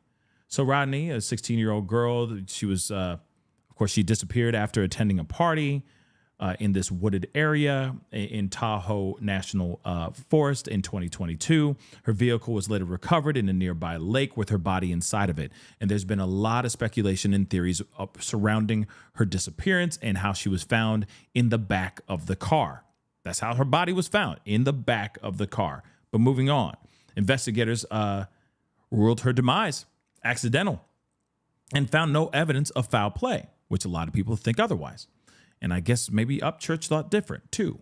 So the lawsuit accused Upchurch of falsely portraying the case as staged in a viral video and implying the family was exploiting the tragedy through online fundraising efforts. Oh, dear God. Yeah, that's not good. Yeah, that's not good. That's not good. And if it's all on video, yeah, that's not good. That's not good. Well, that happened. That happened. That's crazy. I'm very much shocked about that. That's a lot. That's a whole lots of money. $17.5 million. Does he even make Messi? Does he even make that money? Does he even make that kind of money? Listen, I'm not trying to pocket watch or nothing, but I'm just saying, damn, that's a lot of money. 17.5 mil. That's a lot of quiche, y'all. Have mercy. Okay, well, there's that. I mean, shoot, we've seen plenty of YouTubers, social media personalities, and content creators get sued their faces off. Look at Tasha K with Cardi B. She's back in court fighting Cardi B again right now. She can't stop, won't stop. And that's Tasha K. Oh, and her $4.4 million. She may owe her more here soon enough. But now this situation, $17.5 million. I mean, shoot, the fact that he's out there, if he was saying that they're doing this out of their own, they're using her death to gain more money type thing. That's heavy stuff to say. That is some serious stuff to say, man. So I guess, if it was caught on film, him saying that, then he said it. There's no argument there. It's just a damn shame. Because he's going to be, unless he's able to fight that and try to flip it or try to do something less. Because like I said, does he make that kind of money? Because that's a lot of quiche. That's a lot of money.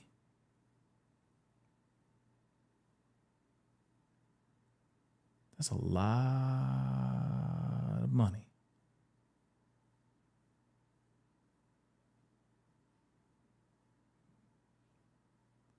Whole lot of money. But anyway, interesting.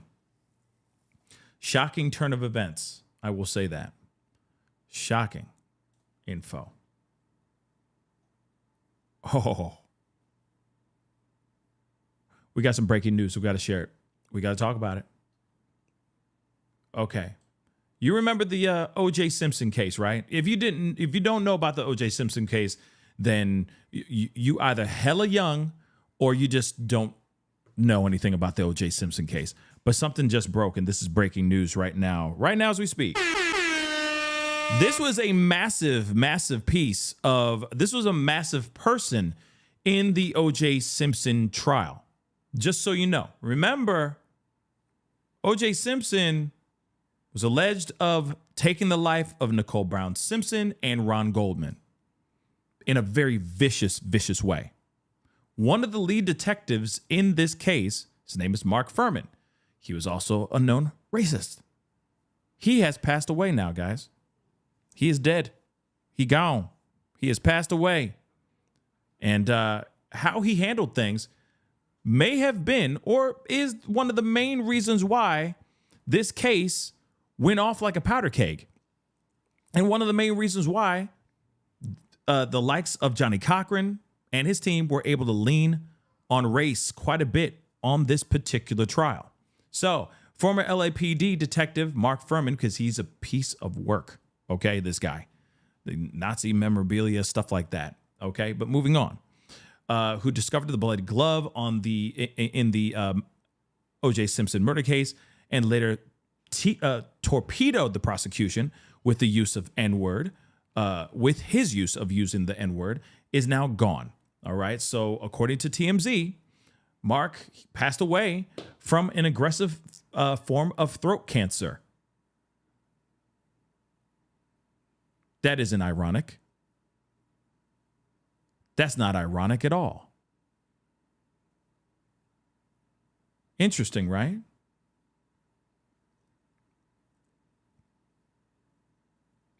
That's very ironic. Don't you think? Moving on, which he was diagnosed with last year, this very aggressive form of throat cancer. Interesting. Mark had been hospitalized for about a week before he passed away. He had done some cancer treatment, but made the final decision to stop. There will not be a funeral. Wow. Mark had been living in Idaho, okay? And this is the coroner office tells us, TMZ, he passed away on May 12th. He retired from LAPD way back in August of 1995 and started writing true crime books. He became a TV and radio personality and even worked as an expert for Fox News. Interesting. A year after retiring, he pleaded no contest in 1996 to a felony count of perjury for lying about using a racial slur when he testified during the O.J. Simpson trial. Yeah, I think he said something like, I plead the fifth. He kept pleading the fifth or something like that during his testimony about using the N-word and other things that he had in his possession that were very much racist. Moving on, though. O.J. Simpson's defense team infamously played a tape in court in which Mark used the actual N-word. The audio contradicted his earlier testimony, specifically him denying using that actual slur. And let's not forget, if the glove don't fit, you must acquit. With Mark as the cop who found the bloody glove, OJ's legal team called out Mark's credibility by resurfacing old tapes of the detective using racist language, ultimately suggesting he might have planted that evidence. This worked in O.J. Simpson's favor so freaking well. I mean, literally the prosecution's whole argument started to dismantle in real time. People could not keep their eyes off of this trial. This was an insane trial. Moving on, O.J. Simpson's defense strategy worked and he was acquitted. And Mark's eventual felony perjury conviction made him the only person who ever convicted of any crime in the murders of Nicole Brown Simpson and Ron Goldman. Here's Ron Goldman, Nicole Brown Simpson. Mark was barred from returning to police work in California in May of 2024. And the reason was because of his felony conviction as part of the O.J. Simpson case. He was only 74 years old. Throat cancer, everybody. Pretty wild. Pretty wild. Throat cancer. And he gone. Ain't that something? Very ironic. I will say that. Let's see. Interesting. Families react to Mark Fuhrman's passing. Let's take a look at this. Don't know why that's tripping, but moving on. So Ron Goldman's father and Nicole Brown Simpson's sister are mourning the loss of the central figure in this particular case, which is Mark Fuhrman. Ron's dad, Fred Goldman, tells TMZ, anytime anyone dies, it's a shame. So he just said it's a shame. Nicole's sister, Tanya Brown, tells TMZ, this is a big one and a huge loss. So, yeah. So they said that. I mean, it's a very blanketed thing to say. Oh, it's a shame. Anyone who dies is still terrible. And that's it. It's like, yeah, true. Still terrible. Still terrible. It's just how he passed away is very ironic. It's ironical. Let's just say that. All right, guys. Well, I'll see if there's any more updates.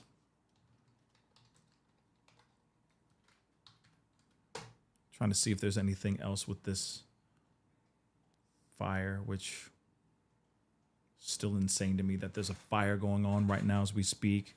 Evacuation orders were issued 4 hours ago because of this wildfire in Simi Valley. So there's that, just so you know. Man, we're going to keep an eye on that, though, for sure. We're going to definitely keep an eye on that. But we're going to wrap up the show, guys. It's been a couple hours. We got to get things moving. And I'm hungry. I'm hungry. It's time to eat. So that is the show.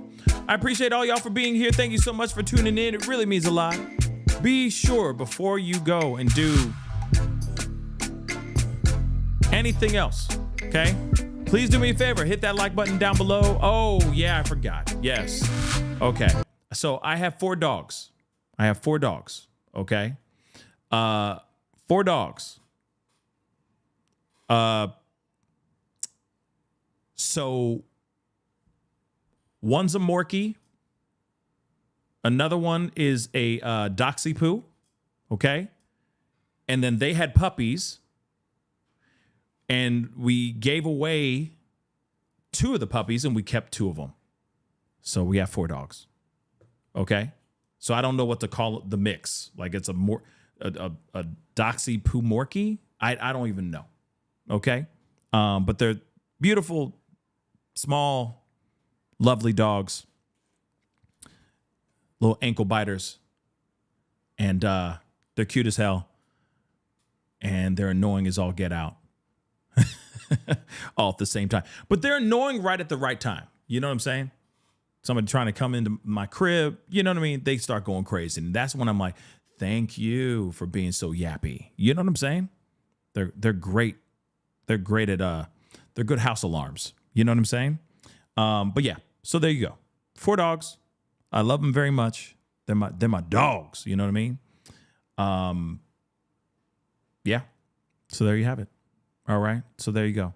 No, I don't have like a Rottweiler, like a huge like German Shepherd or like a lab or like a collie or something like that. I wish trust me. If I had a choice, it'd be one big dog, one big aggressive, you know what I mean? The one that like, you know what I'm saying?